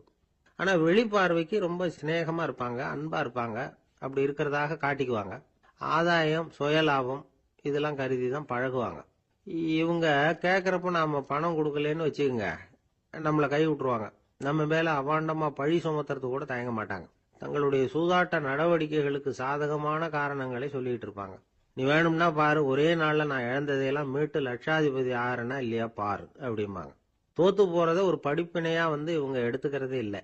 தோத்து போறதுலேயே இவங்களுக்கு ஒரு அலாதியான சுகம். தனக்குத்தானே துன்பத்தை வரவழைச்சிக்கிட்டு இன்பம் அடையிறதுக்கு தன்வதை சுகம் அப்படின்னு பேர். இவங்கெல்லாம் அந்த ரகம். சில பேர் எப்படி தெரியுமா, மந்திர எண்ணங்களை வரவழைச்சிக்கிறது, சூதாடுறதுக்காக ஆபீஸ்ல கையாடல் பண்றது, அடுத்தவங்க கிட்ட இருந்து திருடுறது. இந்த மந்திர எண்ணம் தீவிரமாச்சுன்னா ஒரு மாதிரியா பேச ஆரம்பிச்சிருவாங்க. தோல்விதான் சார் வெற்றிக்கு முதல் படியும்பாங்க. தன்னால பகடக்காய்களையும் குதிரை ஓட்டிகளையும், அதாவது இந்த ஜாக்கிகள், அதெல்லாம் கட்டுப்படுத்த முடியுங்கிற பித்து நிலைக்கு இவங்கெல்லாம் தள்ளப்பட்டுருவாங்க. சில சூதாடிகள் ஆராய்ச்சி பார்த்ததுல என்ன தெரிய வந்தது தெரியுமா, அவங்கெல்லாம் குழந்தை பருவத்துல அன்புக்காக ஏங்கினவங்களாம், புறக்கணிக்கப்பட்டவங்களாம், உதவிகளை பெற முடியாதவங்க, இப்படிலாம் இருந்திருக்கிறாங்க. இவங்க வளர வளர மற்றவங்க சௌகரியம் பற்றி அக்கறை இல்லாதவங்களா ஆயிடுறாங்க. அதிர்ஷ்ட தேவதை தன்னோட இருக்கிறாங்க அப்படிங்கிற அசையாத நம்பிக்கை இவங்களுக்கு. இவங்களை திருத்துறது ரொம்ப கஷ்டம். அதனால பந்தயம், சூதாட்டம் இது மாதிரியான விஷயங்களை விட்டு விலகியே இருக்கிறது தான் நமக்கு நல்லது. ஒரு ஆள் சொன்னான், என்னுடைய குதிரை வேகமா ஓடுறதுக்கு என்ன வழி அப்படின்னு கால்நடை மருத்துவர்கிட்ட யோசனை கேட்டேன். அவர் ஒரு பாட்டில் நிறைய மாத்திரைகளை கொடுத்து தினம் 2 மாத்திரை வீதமா கொடுக்க சொன்னார். முதல் நாள் 2 மாத்திரையை கொடுத்துட்டு அது மேலே ஏறி உட்கார்றதுக்கு போனேன். அவ்வளவுதான்.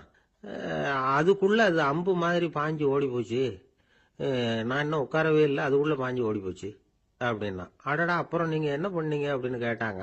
என்ன பண்றது, மீதி மாத்திரை பூராவே நான் முழுங்கி விட்டு அதுக்கப்புறம் துரத்தி பிடிச்சி அது மேலே ஏறி உட்கார்ந்தேன் அப்படின்னா அவன். ஒரு நீதிமன்றம், அங்க ஒரு கொலை வழக்கு சம்பந்தமா விசாரணை நடந்துகிட்டு இருக்குது. அந்த வழக்கறிஞர் ரொம்ப தீவிரமா வாதாடிக்கிட்டு இருக்கிறார். தன்னுடைய கட்சிக்காரர் நிரபராதிங்கிறது அவருக்கு நல்லா தெரியும். அதனாலதான் அவர் சார்பா வாதாடுறதுக்கே ஒத்துக்கிட்டார். அப்படி அவர் மும்முரமா வாதாடிக்கிட்டு இருக்கிற சமயத்துல அவசரமா தந்தி ஒண்ணு சேர்ந்தது. அதை வாங்கி படிச்சு பார்த்தார். அதுக்கப்புறம் அதை மடிச்சு தன்னுடைய கோட்டு பையில வச்சுக்கிட்டு தொடர்ந்து வாதாட ஆரம்பிச்சிட்டார். பேசி முடிச்சாரு. அதுக்கப்புறம் அங்க கோர்ட்ல இருந்த சக வக்கீல்கள் அவர்கிட்ட வந்தாங்க. தந்தி ஒண்ணு வந்ததே, என்ன விஷயம் அப்படின்னு விசாரிச்சாங்களாம். அப்போ அவர் சொல்லியிருக்கிறார், ஊர்ல சிகிச்சைக்காக போயிருந்த என்னுடைய மனைவி இறந்து போனதா தந்தி வந்திருக்குது அப்படின்னாராம். மற்ற வக்கீல்களுக்கு அதிர்ச்சி. என்னங்க இது, மனைவி இறந்ததை விட கேஸ் முக்கியமா உங்களுக்கு அப்படின்னு கேட்டிருக்கிறாங்க. இறந்து போன என் மனைவி மறுபடியும் திரும்பி வர போறதில்ல. ஆனா என்னுடைய கட்சிக்காரர் ஒரு கொலை வழக்கில் மாட்டிக்கிட்டார். அவரோ நிரபராதி. அவர் உசுரை நான் காப்பாற்ற வேணாமா, இதுதான் என்னுடைய கடமை அப்படின்னாராம். இப்படி இவர் சொன்னது எல்லாரும் அப்படியே திகைச்சு போய் நின்னுட்டாங்களாம். சரி, கடமைக்கு முக்கியத்துவம் கொடுத்த அந்த வழக்கறிஞர் யார் தெரியுமா? அவர் தான் இரும்பு மனிதர் சர்தார் வல்லபாய் பட்டேல். குஜராத் மாநிலத்தில் 1875 அக்டோபர் 31 அன்றைக்கு ஜாவேரி பாய் அப்படிங்கிறவருக்கு 4வது பிள்ளையா அவர் பிறந்தாராம். இந்த ஜாவேரி பாய் யார் தெரியுமா? ஜான்சி ராணி லட்சுமி பாய் போர் படையில ஒரு வீரரா பணிபுரிஞ்சவர். இளம் வயசுல வல்லபாய் படேல் ரொம்ப சிரமப்பட்டு படிச்சிருக்கார். விடாமுயற்சி வெற்றியை கொடுத்தது. கல்லூரியிலையும் காலடி வச்சார். அதுக்கப்புறம் வக்கீல் பட்டத்தையும் வாங்கினார். பிரிட்டிஷ் ஆட்சி நடந்துகிட்டு இருந்த சமயம் குஜராத்தை சேர்ந்த பர்டோலி தாலுகாவில் விவசாயிகள் மேல அரசாங்கம் திடீர்னு நில வரிய வசதி விட்டுதான். ஏழை விவசாயிகள் ரொம்ப கஷ்டப்பட்டிருக்காங்க. அரசாங்கம் வரி செலுத்தாத விவசாயிகளின் நிலங்களை எல்லாம் ஜப்தி செஞ்சுதான். அரசாங்கத்தை எதிர்க்கிறவங்களை எல்லாம் கைது பண்ணி சிறையில அடைச்சுட்டாங்களாம். சில பேர் வீடு வாசல் ஆடு மாட்டையெல்லாம் வித்து கூட வரி கட்ட வேண்டிய நிலைமைக்கு ஆளாயிட்டாங்க. வழக்கறிஞர் வல்லபாய் படேல் நிலவரியை உடனே ரத்து பண்ணணும் அப்படின்னு பம்பாய் கவர்னருக்கு ஒரு கடிதம் எழுதினார். எந்த பலனும் இல்லை. உடனே எல்லா விவசாயிகளையும் அணி திரட்டினார். அதுக்கு தானே தலைமை தாங்கினார். சத்தியாகிரகம் நடத்தினார். அந்த பகுதியில் எந்த வேலையும் நடக்கல. வேற வழி இல்லை, ஆட்சியாளர்கள் உடனே வரியை ரத்து பண்ணாங்க. சிறையில் இருந்தவங்களெல்லாம் வெளில விட்டாங்க. 1928 ஆகஸ்ட் 6 சர்க்காருக்கும் விவசாயிகளுக்கும் இடையில ஒரு உடன்பாடு ஏற்பட்டது. அதுக்கப்புறம் தான் நிலைமை சரியா போச்சான். வல்லபாய் பட்டேலின் பொது சேவையை பாராட்டின பொதுமக்கள் அவருக்கு சர்தார் அப்படிங்கிற பட்டத்தை கொடுத்தாங்களாம். சர்தார்னா தலைவர் அல்லது தளபதினு அர்த்தம். இரும்பு மனிதர்னு இவருக்கு பேரு. இருந்தாலும் நகைச்சுவை உணர்வும் இவருக்கு நிறைய உண்டு. ஒரு தடவை ஒரு பத்திரிகை நிருபர் வந்திருக்கார். சர்தார் பட்டேல் கிட்ட அவருக்கு பிடிச்ச பண்பாடு கலாச்சாரம் எது அப்படின்னு கேட்கணும்னு ஆசை. அதனால அவரை பார்த்து கேட்டாராம், ஏங்க உங்களுக்கு பிடிச்ச கல்ச்சர் எது அப்படின்னு கேட்டிருக்கார். இதுக்கு சர்தார் பட்டேல் சொன்ன பதில் என்ன தெரியுமா? எனக்கு பிடிச்ச கல்ச்சர் அக்ரிகல்ச்சர் அப்படின்னு. ஒரு அப்பாவுக்கு 2 பிள்ளைங்க. மூத்தவன் ரொம்ப அடக்கம். அப்பா எது சொன்னாலும் கேட்பான். பெரியவங்களுக்கு கீழ்ப்படிஞ்சு நடப்பான். இளையவன் அப்படி இல்லை, தான் நினைச்சதை தான் சொல்லுவான், செய்வான். அடுத்தவங்க சொல்றதை கேட்க மாட்டான், அடங்கி நடக்க மாட்டான். இந்த 2 பேர்ல யாரை உங்களுக்கு பிடிக்கும்? பெரியவனை தான் பிடிக்கும். ஏன்னா அவன் தான் சொல்ற பேச்சை கேட்கிறவன் அப்படின்னு சொல்லுவீங்க. ஆனா ஒரு ஞானி என்ன சொல்றாரு தெரியுமா? ஒரு குழந்தை அதன் அறிவுக்காக மதிக்கப்பட வேண்டுமே தவிர அதனுடைய கீழ்ப்படியும் தன்மைக்காக அல்ல அப்படிங்கிறார். நம்ம குழந்தைகளை சுயமா சிந்திக்கிறதுக்கு நாம விடுறதில்லை. மற்றவங்களை பார்த்து காப்பி அடிக்கிறதுக்கு தான் நாம அவங்களுக்கு கற்றுக் கொடுக்குறோம். புகழ்பெற்ற மனிதர்கள் சிலருடைய பேரை சொல்லி நீயும் அவர் மாதிரி ஆகணும், இவர் மாதிரி ஆகணும் அப்படின்னு சொல்லிட்டே இருக்கிறோம். குழந்தைகள் தங்களுடைய தனித்தன்மையை வளர்த்துக்கிறதுக்கு நாம தடையா இருக்கிறோம். ஒரு குழந்தைகிட்ட அனாவசியமா நம்பிக்கையை வளர்த்துடக்கூடாது. எந்த கோட்பாட்டையும் திணிக்கக்கூடாது. நாம ஏற்கனவே அர்த்தமில்லாத கருத்துக்களையும் கொள்கைகளையும் மனசுல போட்டு நிரப்பி வச்சிருக்கிறோம். இந்த உலகத்துக்கு புதுசா சேர்ந்திருக்கிற ஒரு குழந்தையின் தூய்மையான மனசுல நம்ம கருத்துக்களை அறிமுகம் செய்ய அல்லது திணிக்கிறதுக்கு நமக்கு எந்த அதிகாரமும் கிடையாது. ஒரு குழந்தைய நீ இந்த மதத்தை சேர்ந்தவன் அப்படின்னு பிறந்ததுமே ஒரு முத்திரை குத்தி விடுறோம். இது அதோட சுதந்திரத்தை ஆரம்பத்திலேயே கிள்ளி எறியறது மாதிரி தான். நீங்க ஒரு மதத்தின் வழிமுறைகளை கடைபிடிச்சிட்டு வர்றீங்க, அந்த வழியில போய்கிட்டு இருக்கிறீங்க, சரி, அதனால போறீங்க.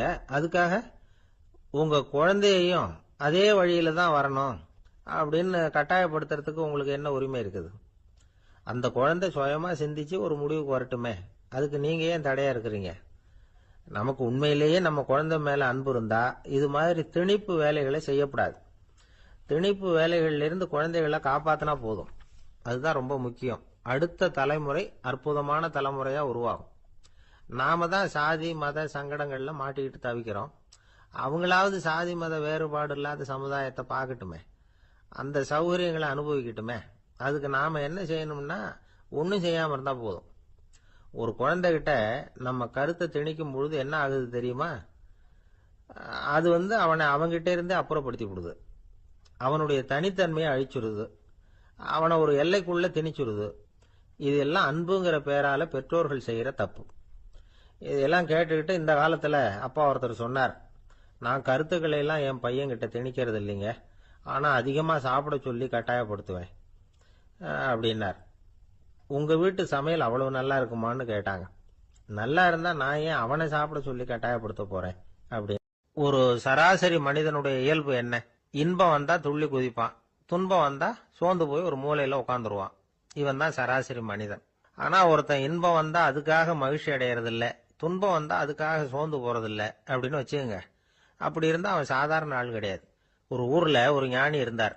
அவரை தேடிட்டு ஒரு பெரியவர் வந்தார். ஐயா, ஞானத்துல சிறந்த ஞானம் எது அப்படின்னு கேட்டாராம். இதுக்கு அந்த ஞானி என்ன பதில் சொன்னார் தெரியுமா? இன்பத்தினால மகிழ்ச்சி அடையாமலும் துன்பத்தினால சோர்வு அடையாமலும் இருக்கிறது தான் அந்த ஞானம், பெரிய ஞானம் அப்படின்னாராம். சரி சுவாமி, அப்படிப்பட்ட ஞானம் உங்களுக்கு எப்படி வந்ததுன்னு கேட்டிருக்காரு இவரு. அதை நான் ஒரு கழுதைகிட்ட இருந்து கத்துக்கிட்டேன் அப்படின்னாராம் அவரு. இவருக்கு ஒன்றும் புரியல, ஒரு மாதிரியா முழிச்சிருக்கிறார். இதை அவர் புரிஞ்சுக்கிட்டார். நீங்க நாளைக்கு காலையில நம்முடைய ஆசிரமத்துக்கு வாங்க, புரிய வைக்கிறேன்னாராம். சரின்னு இவர் போயிட்டார். மறுநாள் காலையில ஆசிரமத்துக்கு சேர்ந்தார். ஞானி அவரை கூப்பிட்டு உட்கார வச்சார். வாங்க இப்படி உட்காருங்க, கொஞ்ச நேரத்துல இந்த வழியா ஒரு கழுதை போகும், அதை கவனிச்சு பாருங்கன்னாராம். இவருக்கு இன்னமும் ஒன்றும் புரியாம போச்சு, ஒரே குழப்பம். இருந்தாலும் அந்த ஞானி சொன்னது மாதிரியே உட்கார்ந்துருக்கிறார். கொஞ்ச நேரத்துல அந்த வழியா ஒரு கழுதை போச்சு. அது முதுக நிறைய அழுக்கு மூட்டைகள், அதை சுமந்துக்கிட்டு போகுது. ஒரு சலவை தொழிலாளி அதை ஓட்டிட்டு போறார். கொஞ்சம் தூரத்துல ஒரு ஆறு இருக்கு. அங்க போய் துணியெல்லாம் சுத்தப்படுத்திக்கிட்டு சாயந்தரமா திரும்பி இந்த வழியாவே வருவாங்க.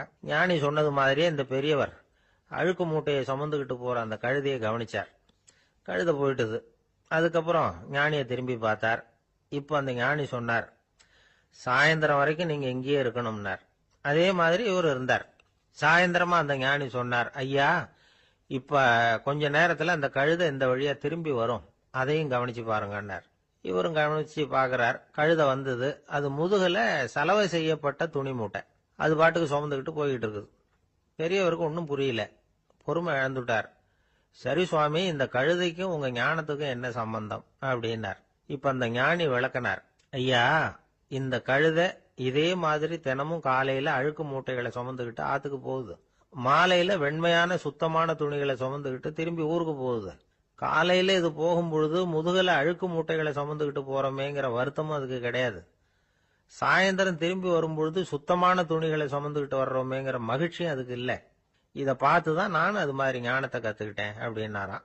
அதனால யாரு கத்து கொடுக்கறாங்க அப்படிங்கறத விட எதை கத்துக்கிறோம் அப்படிங்கிறது தான் முக்கியம். ஒரு சினிமா பாக்குறோம். ஒரு அருவி கொட்டுறது மாதிரி காட்சி வருது, தண்ணீர் வழியுது. படம் முடிஞ்சதும் பாத்தீங்கன்னா அந்த திரை என்ன நனைஞ்சு போயா இருக்கும். ஒரு தீப்பிடிச்சு எரியிற காட்சியை சினிமாவில் பாக்குறீங்க. காட்சி முடிஞ்சதும் அந்த வெண் திரையே கருகி போயா இருக்கும். படத்துல வர்ற தண்ணீரும் நெருப்பும் அந்த திரையை பாதிக்கிறது இல்லை. நாம அந்த திரை மாதிரி இருக்கிறதுக்கு கத்துக்கணுமா. அந்த பக்குவம் வந்துட்டுதுன்னா இன்பமும் துன்பமும் நம்ம எதுவும் செய்யாது. ஒரு சினிமாவை பாக்குற வரைக்கும் சிரிக்கலாம், அழலாம். பார்த்துட்டு வெளியில வரும்பொழுது அழுதுகிட்டே வரக்கூடாது. ஒருத்தர் வந்தார். அப்படி படம் முடிஞ்சு வெளியில வரும்பொழுது அருவி மாதிரி கண்ணீர் சிந்திக்கிட்டே வரார். ஏன் சார் படம் அவ்வளவு சோகமா அப்படின்னு கேட்டார். இன்னொருத்தர், இல்ல சார், கூட்டம் ரொம்ப குறைச்சல் சார். மொத்தம் படம் பார்க்க வந்தவங்களே 15 பேர் தான் சார் அப்படின்னார் கண்ணீரை தொடச்சிக்கிட்டே. அதுக்கு நீங்க ஏன் சார் அழறீங்கன்னு கேட்டார் அவரு. இந்த படத்தோட தயாரிப்பாளரே நான் தான் சார் அப்படின்னாரா இவர். அவன், துஷ்டரை கண்டால் தூர விலகு, இப்படி ஒரு பழமொழி உண்டு. எதுக்காக இப்படி சொல்லி வச்சாங்க? துஷ்டன் ஏதாவது தொந்தரவு கொடுப்பான், அதனால அவனை கண்டா பயந்துகிட்டு ஓடி ஒளிஞ்சுக்கோ அப்படின்னா இதுக்கு அர்த்தம் அப்படி இல்லை. ஒரு துஷ்டன் கிட்ட நெருங்கி போறோம்னு வச்சுக்கோங்க, அவன் நமக்கு கெடுதலான ஆலோசனைகள் எதையும் சொல்லலாம், அல்லது அவன் தீய உணர்வுகள் உள்ளவனா இருக்கலாம், அல்லது தீய செயல்கள் செய்யக்கூடியவனா இருக்கலாம், அல்லது தீய நட்புனால அவன் ஏற்கனவே கெட்டு போனவனா கூட இருக்கலாம். இப்படிப்பட்டவனை நெருங்கி போனா அவனோட பாதிப்பு நமக்கும் வந்துடும். அதனால விலகி போ அப்படின்னு சொல்றாங்க. இதையே கொஞ்சம் விவரமா இப்ப பாப்போமே. இப்ப இந்த துஷ்டர்களை 4 வகையா பிரிக்கிறாங்க. இந்த 4 வகைக்கும் உதாரணம் வேணும்னா வேற எங்கேயும் போக வேண்டியதில்லை, மகாபாரதத்தை பார்த்தாவே போதும். அதுல இந்த 4 வகையான தீயோரும் வர்றாங்க. முதல் வகைக்கு உதாரணம் சகுனி. இவன் மனசுல எப்பவும் தீய எண்ணங்கள் தான் நிறைஞ்சிருக்கும். கனவுல கூட தீய ஆலோசனைகள். யாராவது ஒருத்தர் நல்லபடியா வாழ்ந்தா அதை இவனால சகிச்சுக்க முடியாது. இப்படிப்பட்டவனோட நெருங்கிய தொடர்பு துரியோதனனுக்கு கிடைச்சது. துரியோதனன் எப்படின்னா அவன் ஏற்கனவே தீய காரியங்கள் செய்யறதுக்கு தயங்காதவன். அப்படிப்பட்டவனுக்கு தீய போதனைகள் செய்யறதுக்கு சகுனி உதவுனா. இந்த 2 பேரோட சகவாசம் இன்னொருத்தனுக்கு கிடைச்சது. அவன் யாருன்னா துச்சாதனன். அவன் தீய நடத்தை உள்ளவன். இந்த 3 பேரும் ஒண்ணு சேர்ந்தா என்னத்துக்கு ஆகும்? உலகமே கெட்டு போடும்ல. இந்த 3 துஷ்டர்களோட நல்லவன் ஒருத்தன் சேர்ந்தான். அவன் தான் கர்ணன். கர்ணன் இயல்பாவே உத்தம குணம் உள்ளவன். அவன் நல்லவங்களோட சேராம இப்படிப்பட்ட கெட்டவங்க கிட்ட நட்பு வச்சுக்கிட்டான். அதனால அவனும் தீய செயல்களில் ஈடுபடுறது மாதிரி ஆயிடுது.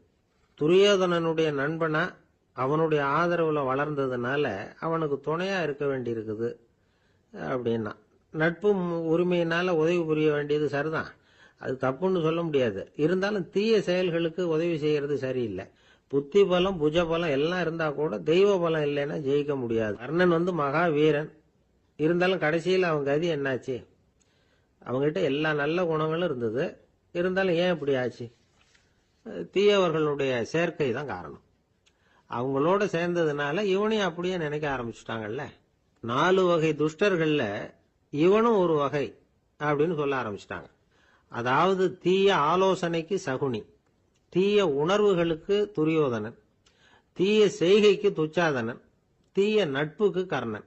இப்படி உதாரணம் ஆயிட்டான். அதனாலதான் துஷ்டரை கண்டால் தூர விலகு அப்படின்னு சொன்னாங்க. அது புராண காலம். இப்பெல்லாம் நிலைமை கொஞ்சம் வேற விதமா இருக்குது. அன்னைக்கு ஒரு நாள் அப்படிதான் ஒரு காட்டு பாதையில யாரோ ஒருத்தர் அடிபட்டு கிடந்தார். யாரோ ஒரு துஷ்டன் அவனை அடிச்சு போட்டுட்டு போயிட்டான் போல இருக்கு. அந்த வழியா போன ஒருத்தர் பரிதாபப்பட்டு அவனை போய் தூக்குனார். ஆறுதல் சொன்னார். இத பாருங்க, இந்த வழியா எப்பவும் தனியா வரக்கூடாது. ஏன்னா இங்க ஒரு ரவுடி இருந்துகிட்டு வர்றவங்க போறவங்களெல்லாம் வழிப்பறி பண்ணிட்டு இருக்கிறதா கேள்விப்பட்டிருக்கிறேன் அப்படின்னாராம். இனிமே அப்படி கேள்விப்பட மாட்டீங்க அப்படின்னு அந்த ஆளு. ஏன்னு கேட்டிருக்காரு இவர். அவன் சொல்லியிருக்கான், நான் தான் சார் அந்த ரவுடி. இந்த வழியா போனவங்க கிட்ட தகராறு பண்ணேன். அவங்க தான் என்ன இப்படி அடிச்சு போட்டு என்கிட்ட இருந்த பணத்தை எல்லாம் புடுங்கிட்டு போட்டாங்க சார். காலம் ரொம்ப கெட்டு போச்சு அப்படின்னு ரொம்ப பரிதா. ஒருத்தர் மனசுல நிம்மதி இல்லாம உட்கார்ந்திருந்தார். என்ன சார் விஷயம் அப்படின்னு விசாரிச்சேன். அகலக்கால் வச்சுட்டேன், அதுதான் அவதிப்படுறேன்னார். விவரமா சொல்லுங்கன்னு. வீடு கட்டணும்னு ஆரம்பிச்சேன், வேலை பாதியிலேயே நிக்குது, கையில பணம் இல்லை அப்படின்னார். இது மாதிரி ஆசாமிகள் பல பேரை நீங்க பார்த்திருக்கலாம். இவங்கெல்லாம் சுலபமா மன அழுத்தத்துக்கு ஆளாயிடுறாங்க. மன உளைச்சல், அதாவது ஸ்ட்ரெஸ் அப்படின்னு சொல்றோமே, அதுக்கு அடிப்படையான சில காரணங்கள் உண்டு. அதாவது மிகையாக திட்டமிடுதல் அப்படிங்கறதும் ஒரு முக்கியமான காரணம். நடைமுறை சாத்தியம் என்னங்கிறத மனசுல வச்சுக்கிட்டு எந்த திட்டத்தையும் தீட்டணும், அப்பதான் அது சரியா வரும். ரெண்டாவது காரணம் என்ன தெரியுமா? ஒரே நேரத்தில் பல்வேறு செயல்களில் ஈடுபடுறது. தொலைபேசியில பேசிக்கிட்டே கையில் இருக்கிற கடிதத்தை படிச்சுக்கிட்டே எதிரில் உட்காந்துக்கிட்டு இருக்கிறவருக்கும் அப்பப்போ பதில் சொல்லிக்கிட்டு மனசுல பல்வேறு சிந்தனைகளை அப்படியே ஓட விட்டுக்கிட்டு இருக்கிறது, இதுவும் மன அழுத்தத்தை உண்டாக்குது. மூணாவது காரணம், எதிலேயும் வெற்றி மட்டும் எதிர்பார்க்கிற ஒருதலை பட்சமான ஆர்வம்.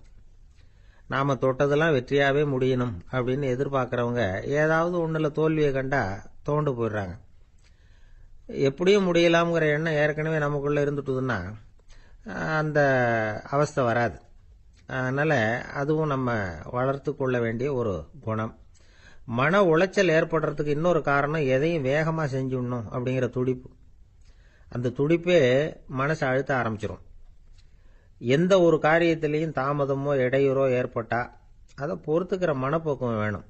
அது இல்லாதவங்க அழுத்தத்துக்கு ஆளாயிடுறாங்க. சில பேர் வேலை வேலைன்னு எந்த நேரம் பார்த்தாலும் வேலையே கதின்னு கிடப்பாங்க. பொழுதுபோக்குக்கோ உடற்பயிற்சிக்கோ குடும்பத்தில் உள்ளவங்க அல்லது நண்பர்கள் கூட கலந்துரையாடவோ கொஞ்சம் கூட நேரம் ஒதுக்க மாட்டாங்க. இந்த சுபாவம் மன அழுத்தத்தை உண்டு பண்ணும். இதையெல்லாம் புரிஞ்சுக்கிட்டு அதிலிருந்து விடுபடுறது எப்படின்னு யோசிக்கணும். வல்லுநர்கள் இது தொடர்பாக சில யோசனைகளை சொல்லி வச்சிருக்கிறாங்க. அது என்னன்னா, வாழ்க்கைங்கிறது பிரச்சனைகளால பின்னப்பட்ட ஒன்று. அது எப்பவுமே முடிவடையாத ஒரு தொடர்கதை அப்படிங்கிறத முதல்ல நாம புரிஞ்சுக்கணும். ஒரே நேரத்தில் ஒரு காரியத்தில் மட்டுமே நாம கவனம் செலுத்தணும். அடுத்தவங்க காரியத்தில் தலையிடக்கூடாது. எதையும் பேச ஆரம்பிக்கிறதுக்கு முன்னாடி நம்மை நாமே கேட்டுக்க வேண்டிய கேள்வி 2. 1, நான் சொல்ல போறது ரொம்ப முக்கியமானதா? 2வது, நான் சொல்றத அவங்க கேட்கறதுக்கு ஆசைப்படுறாங்களா? நான் பேசுறதுக்கு அது சரியான நேரம் தானா? இதை யோசிச்சு பார்த்ததுக்கு அப்புறம் எதையும் பேச ஆரம்பிக்கணும். முடிஞ்ச அளவுக்கு வளைந்து போகிற சுபாவத்தை வளர்த்துக்கணும். நம்ம நேரம் விலை மதிப்பு இல்லாதது. அதை வீணாக்கக்கூடாது. சிரிக்க தெரியலனாலும் பரவாயில்ல, முகத்தில் கொஞ்சம் புன்முறுவலாவது காட்டணும். இதெல்லாம் ரொம்ப முக்கியம். அடுத்தவங்க ஏதாவது செஞ்சா உடனே நன்றி சொல்ல மறக்கப்படாது. தினமும் கொஞ்ச நேரத்தை தனிமையில் செலவு பண்ணணும். மன உளைச்சலிருந்து விடுபடுறதுக்கு 3 முக்கிய வழிகள் சொல்றாங்க. அதை சுருக்கமா ரெட் அப்படின்னு சொல்றாங்க. RED ஆங்கில எழுத்துல. அந்த முதல் எழுத்து R, அது என்னன்னா ரிலாக்ஸேஷன், அதாவது இடை ஓய்வு. 2வது E எக்ஸர்சைஸ், உடற்பயிற்சி. 3வது டயட், திட்டமிட்ட உணவு முறை. அதனால தியானம், மூச்சு பயிற்சி இதெல்லாம் இந்த இடை ஓய்வுக்கு வழிகள். எந்த வேலையையும் தொடர்ந்து செய்யக்கூடாது. எல்லார்கிட்டையும் கலகலப்பா பழகணும். மாசத்துக்கு ஒரு நாளாவது குடும்பத்தோட வெளியில போயிட்டு வரணும். சுலபமான உடற்பயிற்சிகளை செய்யலாம். உடற்பயிற்சிங்கிறது நமக்காக நாம செய்கிற ஒரு நீண்ட கால முதலீடு அப்படின்னு சொல்லுவாங்க. அதாவது லாங் டேர்ம் இன்வெஸ்ட்மெண்டா. அளவோட சாப்பிடணும், மெதுவா சாப்பிடணும். இதெல்லாம் கொஞ்சம் மனசுல வச்சுக்கிட்டு நடந்துக்கிட்டா மகிழ்ச்சியா வாழலாம். சில பேர் சாப்பாட்டு விஷயத்துல ரொம்ப அக்கறை எடுத்துக்கிறது உண்டு. ஒரு குண்டு ஆசாமி சாப்பிட உட்கார்ந்தார். முதல்ல ஒரு மாத்திரை சாப்பிட்டார். எதுக்குன்னு கேட்டோம். பசி எடுக்கிறதுக்குன்னார். சாப்பிட்டு முடிச்சார். பிறகு மறுபடியும் ஒரு மாத்திரை சாப்பிட்டார். இது எதுக்குன்னு கேட்டோம். சாப்பிட்டது ஜீரணமாகறதுக்கு அப்படின்னார். ஒரு ஆபீஸ்ல வேலை பார்க்குற ஒருத்தர் ஏதோ தப்பு பண்ணிவிட்டார். உடனே மேல் அதிகாரி அவரை கூப்பிட்டு அனுப்புனார். நீ செஞ்சது தப்புன்னார் கோபமா. இது ஒரு ரகம். சில அதிகாரிகள் இப்படி நீங்கள் செஞ்சது தப்புன்னு சொல்கிறதில்ல, நீங்கள் செஞ்சது சரி அப்படின்னு சொல்கிறதில்ல. எப்படி சொல்லுவாங்கன்னா, நீங்கள் செஞ்சது சரியில்லைன்னு நான் நினைக்கிறேன் அப்படின்னு சொல்லுவாங்களாம். அதாவது சில பேர் நீங்கள் செஞ்சது தப்புங்கிறாங்க, அதையே மாற்றி சொல்கிறாரு இவர், நீங்கள் செஞ்சது சரியில்லைன்னு நினைக்கிறேன். இது ரெண்டும் அர்த்தம் ஒன்று தான், இருந்தாலும் வார்த்தைகள் வித்தியாசம். நிர்வாக திறமை இல்லாத ஒரு அதிகாரி யூ ஆர் ராங் அப்படின்னு சொல்லுவாராம். நிர்வாக திறமை உள்ள அதிகாரியா இருந்தா அதையே கொஞ்சம் மாற்றி I think you are not correct அப்படிம்பாராம். இதுதான் வித்தியாசம். இருந்தாலும் வார்த்தைகளை உபயோகப்படுத்துகிற விதத்தை வச்சு தான் வேலை நல்லா நடக்கிறதும் நடக்காததும் இருக்கு. விவரம் தெரிஞ்சவங்க என்ன சொல்றாங்க தெரியுமா? Be a leader not a boss அப்படிங்கிறாங்க. ஒரு லீடரா இரு, பாஸா இருக்காதே அப்படிங்கிறாங்க. சரி, அப்படின்னா லீடருக்கும் பாஸுக்கும் வித்தியாசம் உண்டா அப்படின்னு கேட்டா இருக்குன்னு சொல்றாங்க. லீடருங்கிறவர் வேற, பாஸுங்கிறவர் வேற. ஒரு லீடர் எப்படி நடந்துக்குவார், ஒரு பாஸ் எப்படி நடந்துக்குவார், இதை முதல்ல நாம தெரிஞ்சுக்கணும். அவங்க எப்படி நடந்துக்குவாங்க அப்படிங்கிறதுக்கு சில விவரங்கள் இருக்கு. அதை கேட்டோம்னா நாம புரிஞ்சுக்கலாம் அதை. அதாவது பாஸுங்கிறவர் விரட்டிக்கிட்டே இருப்பார், லீடருங்கிறவர் ஊக்கப்படுத்திக்கிட்டே இருப்பார். நாளைக்கு சாயந்தரத்துக்குள்ள அந்த வேலையை செஞ்சு முடிக்கலன்னா தொலைச்சு விடுவோம் தொலைச்சி அப்படிம்பார் அவர். இவர் எப்படி சொல்லுவார்னா, இது வரைக்கும் நீங்க செஞ்சிருக்கிற வேலை ரொம்ப அற்புதம் அப்படிம்பார். பாஸுங்கிறவர் அதிகாரத்தை நம்பி செயல்படுறவர், லீடருங்கிறவர் நல்லெண்ணத்தை நம்பி செயல்படுறவர். நம்ம கிட்ட அதிகாரம் இருக்கு, பவர் இருக்கு, அதனால காரியத்தை சாதிச்சுடலாம் அப்படின்னு நினைக்கிறவர் அவர். மற்றவங்க கிட்ட ஒரு நல்ல அபிப்பிராயத்தை சம்பாதிச்சுக்கிட்டு அது மூலமா காரியங்களை சாதிக்கிறவர் இவர். பாஸுங்கிறவர் பயத்தை உண்டு பண்ணுவார், லீடருங்கிறவர் அன்பை பரவ செய்வார். அதை செய்யலைன்னா ஆடிட்ல தகராறாயிடும், இது செய்யலைன்னா இன்கிரிமெண்ட் கட் ஆகிடும், இப்படி ஏதாவது சொல்லி பயமுறுத்திக்கிட்டே இருப்பார் அவர். இவர் அப்படி இல்லை. உடம்பு இப்படி இருக்கு, வீட்டில் எல்லாரும் சௌக்கியமா இருக்கிறாங்களா, ஆஃபீஸில் எல்லாம் வசதியாக இருக்குதா, நான் ஏதாவது உதவி செய்யணுமா அப்படின்னு அன்புக்கு முக்கியத்துவம் கொடுப்பார். பாஸுங்கிறவர் எதுக்கெடுத்தாலும் நான் சொல்லிட்டு இருப்பார், லீடருங்கிறவர் நாமன்னு சொல்லிட்டு இருப்பார். பாஸுங்கிறவர் தப்புக்கு காரணம் யாருன்னு பார்ப்பார், லீடருங்கிறவர் தப்பு என்னன்னு பார்ப்பார். இதுதான் ரெண்டு பேருக்கு வித்தியாசம். The boss shows who is wrong, the leader shows what is wrong அப்படின்னு சொல்லுவாங்க. இந்த காரியம் எப்படி செய்யப்பட்டிருக்கு அப்படின்னு தெரிஞ்சுக்கிறவர் பாஸ். இந்த காரியத்தை எப்படி செய்யணும்னு செஞ்சு காட்டுறவர் லீடர். பாஸுங்கிறவர் பணியாளர்களை திட்டுவார், லீடர் மரியாதைக்குரியவராக நடத்துவார், அதுக்குரியவராக அவர் நடந்துக்குவார். செய்யற வேலையை ஒரு சுமையா நினைக்க வைக்கிறவர் பாஸ், செய்யற வேலையை ஒரு சந்தோஷமா ஆக்குறவர் லீடர்.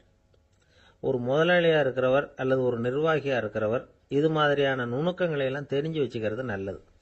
ஒரு பாஸ் இருக்கார், அவர் ஒரு நாள் ரொம்ப பெருமையா தன்னோட ஆபீஸை பத்தி பேசிக்கிட்டு இருந்தார்.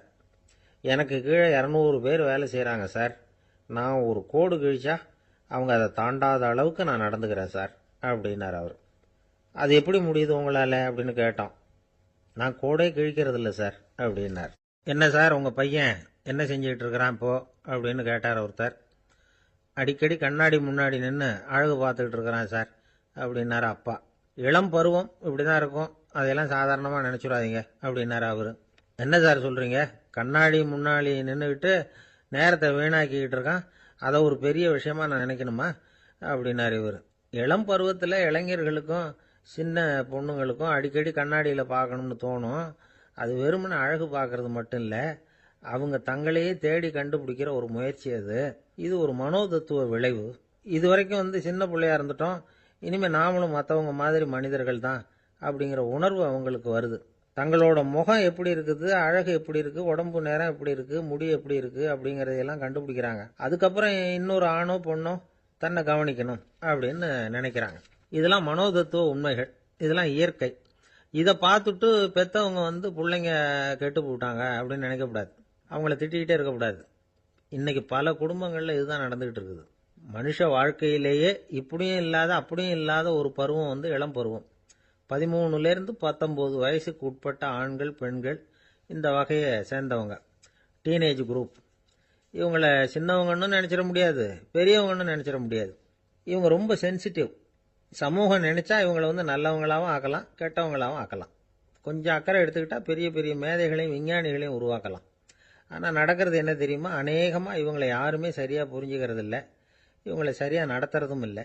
இது வரைக்கும் நாம் சொல்கிறத கேட்டுக்கிட்டு இருந்தான், இப்போல்லாம் அவன் இஷ்டத்துக்கு நடக்க ஆரம்பிச்சுட்டான் அப்படின்னு வருத்தப்படுற பெற்றோர்கள் அதிகம். இது வருத்தப்படுற விஷயம் இல்லை, சந்தோஷப்பட வேண்டிய விஷயம். உங்கள் புள்ள வந்து சொந்தமாக யோசிக்க ஆரம்பிக்கிறதும் நடந்துக்க ஆரம்பிக்கிறதும் ஒரு தப்பான விஷயமா? அவன் கடைசி வரைக்கும் உங்கள் பேச்சையே கேட்டுக்கிட்டு இருக்கணுங்கிறது என்ன நியாயம்? இன்னைக்கு இளைஞர்களை வந்து பெரியவங்க தப்பாக புரிஞ்சுக்கிட்டு தவறாக நடத்துறதுனால தான் அவங்களுக்கு வெறுப்பு, எரிச்சல், மனக்கசப்பு எல்லாம் உண்டாகுது.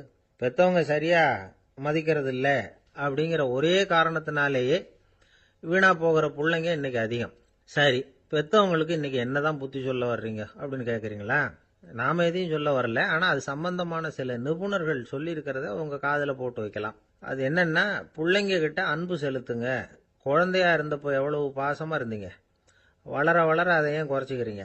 பெற்றவங்களின் அன்பான வார்த்தைகளுக்கு ஏங்குறவங்க தான் இன்றைய இளைஞர்கள். அவங்க எதை சொன்னாலும் அதை அக்கறையாக காது கொடுத்து கேளுங்க, அலட்சியப்படுத்தாதீங்க. அவங்க விரும்புறது உங்ககிட்ட இருந்து ஒரு மதிப்பு, மரியாதை, அங்கீகாரம், இவ்வளவுதான். அவங்க அவங்களாவே முடிவுகள் எடுக்கட்டும், அதுக்கு நீங்கள் உதவியாக இருங்க, அது போதும். மற்றவங்க முன்னாடி, முக்கியமாக அவங்க நண்பர்கள் முன்னாடி அவங்கள பற்றி மட்டமாக பேசாதீங்க. அவங்கக்கிட்ட பொய் சொல்லக்கூடாது. நீங்கள் சொன்னது பொய்ன்னு தெரிஞ்சு போச்சுன்னா உங்கள் பேரில் அவங்களுக்கு இருக்கிற மதிப்பு போயிடும், நம்பிக்கை போயிடும். அவங்களுக்கு முன்னாடி நீங்கள் சண்டை போடக்கூடாது. உங்கள் பிள்ளைய எப்பவும் இன்னொரு பிள்ளையோட ஒப்பிட்டு பேசுகிற வேலையே வேணாம். கூட பிறந்த மற்றவங்களோட கூட ஒப்பிடக்கூடாது. இப்படி செஞ்சால் அவன் உங்ககிட்டையும் பிரியமாக இருக்க மாட்டான், அவங்ககிட்டையும் பிரியமாக இருக்க மாட்டான்.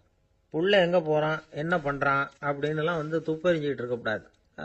இளைஞர்கள் வந்து தனிமையை விரும்புகிறவங்க. அவங்கள வந்து பெட்டியில் வச்சு மூடி பாதுகாக்கணும்னு நினைக்கக்கூடாது. அவங்கள எப்படி பாதுகாக்கிறது அப்படிங்கிறது அவங்களுக்கே தெரியும்.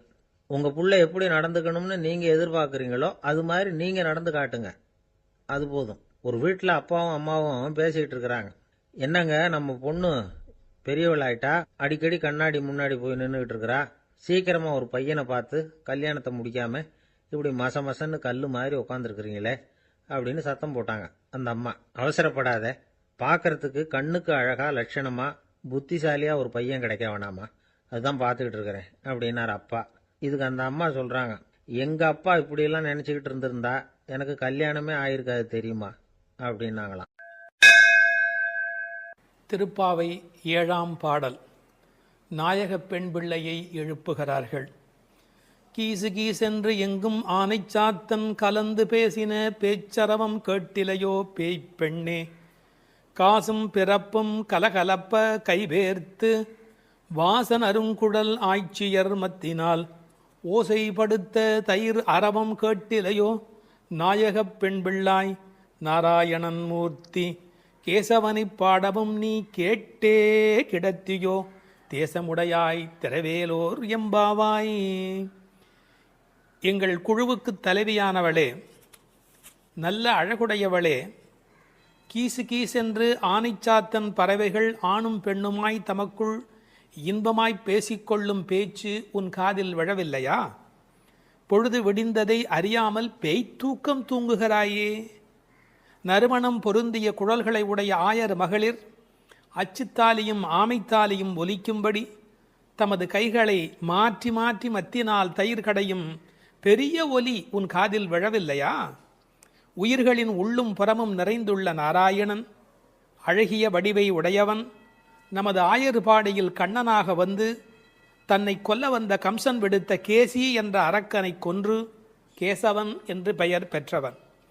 அவனது புகழை இந்த மார்கழி விடியற்காலையில் நாங்கள் பாடி வருவதை காதால் கேட்டும் கேளாதது போல் படுக்கையில் கிடக்கிறாயே, இது உன் பெருமைக்கு அழகல்ல, எழுந்து கதவை திற.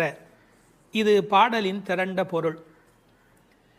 கரிச்சான் குஞ்சு, கரிக்குருவி, வலியன், செம்போத்து என்றெல்லாம் அழைக்கப்படுகிற அந்த குருவிகள் ஆனைச்சாத்தன் என்ற பெயருடையவை.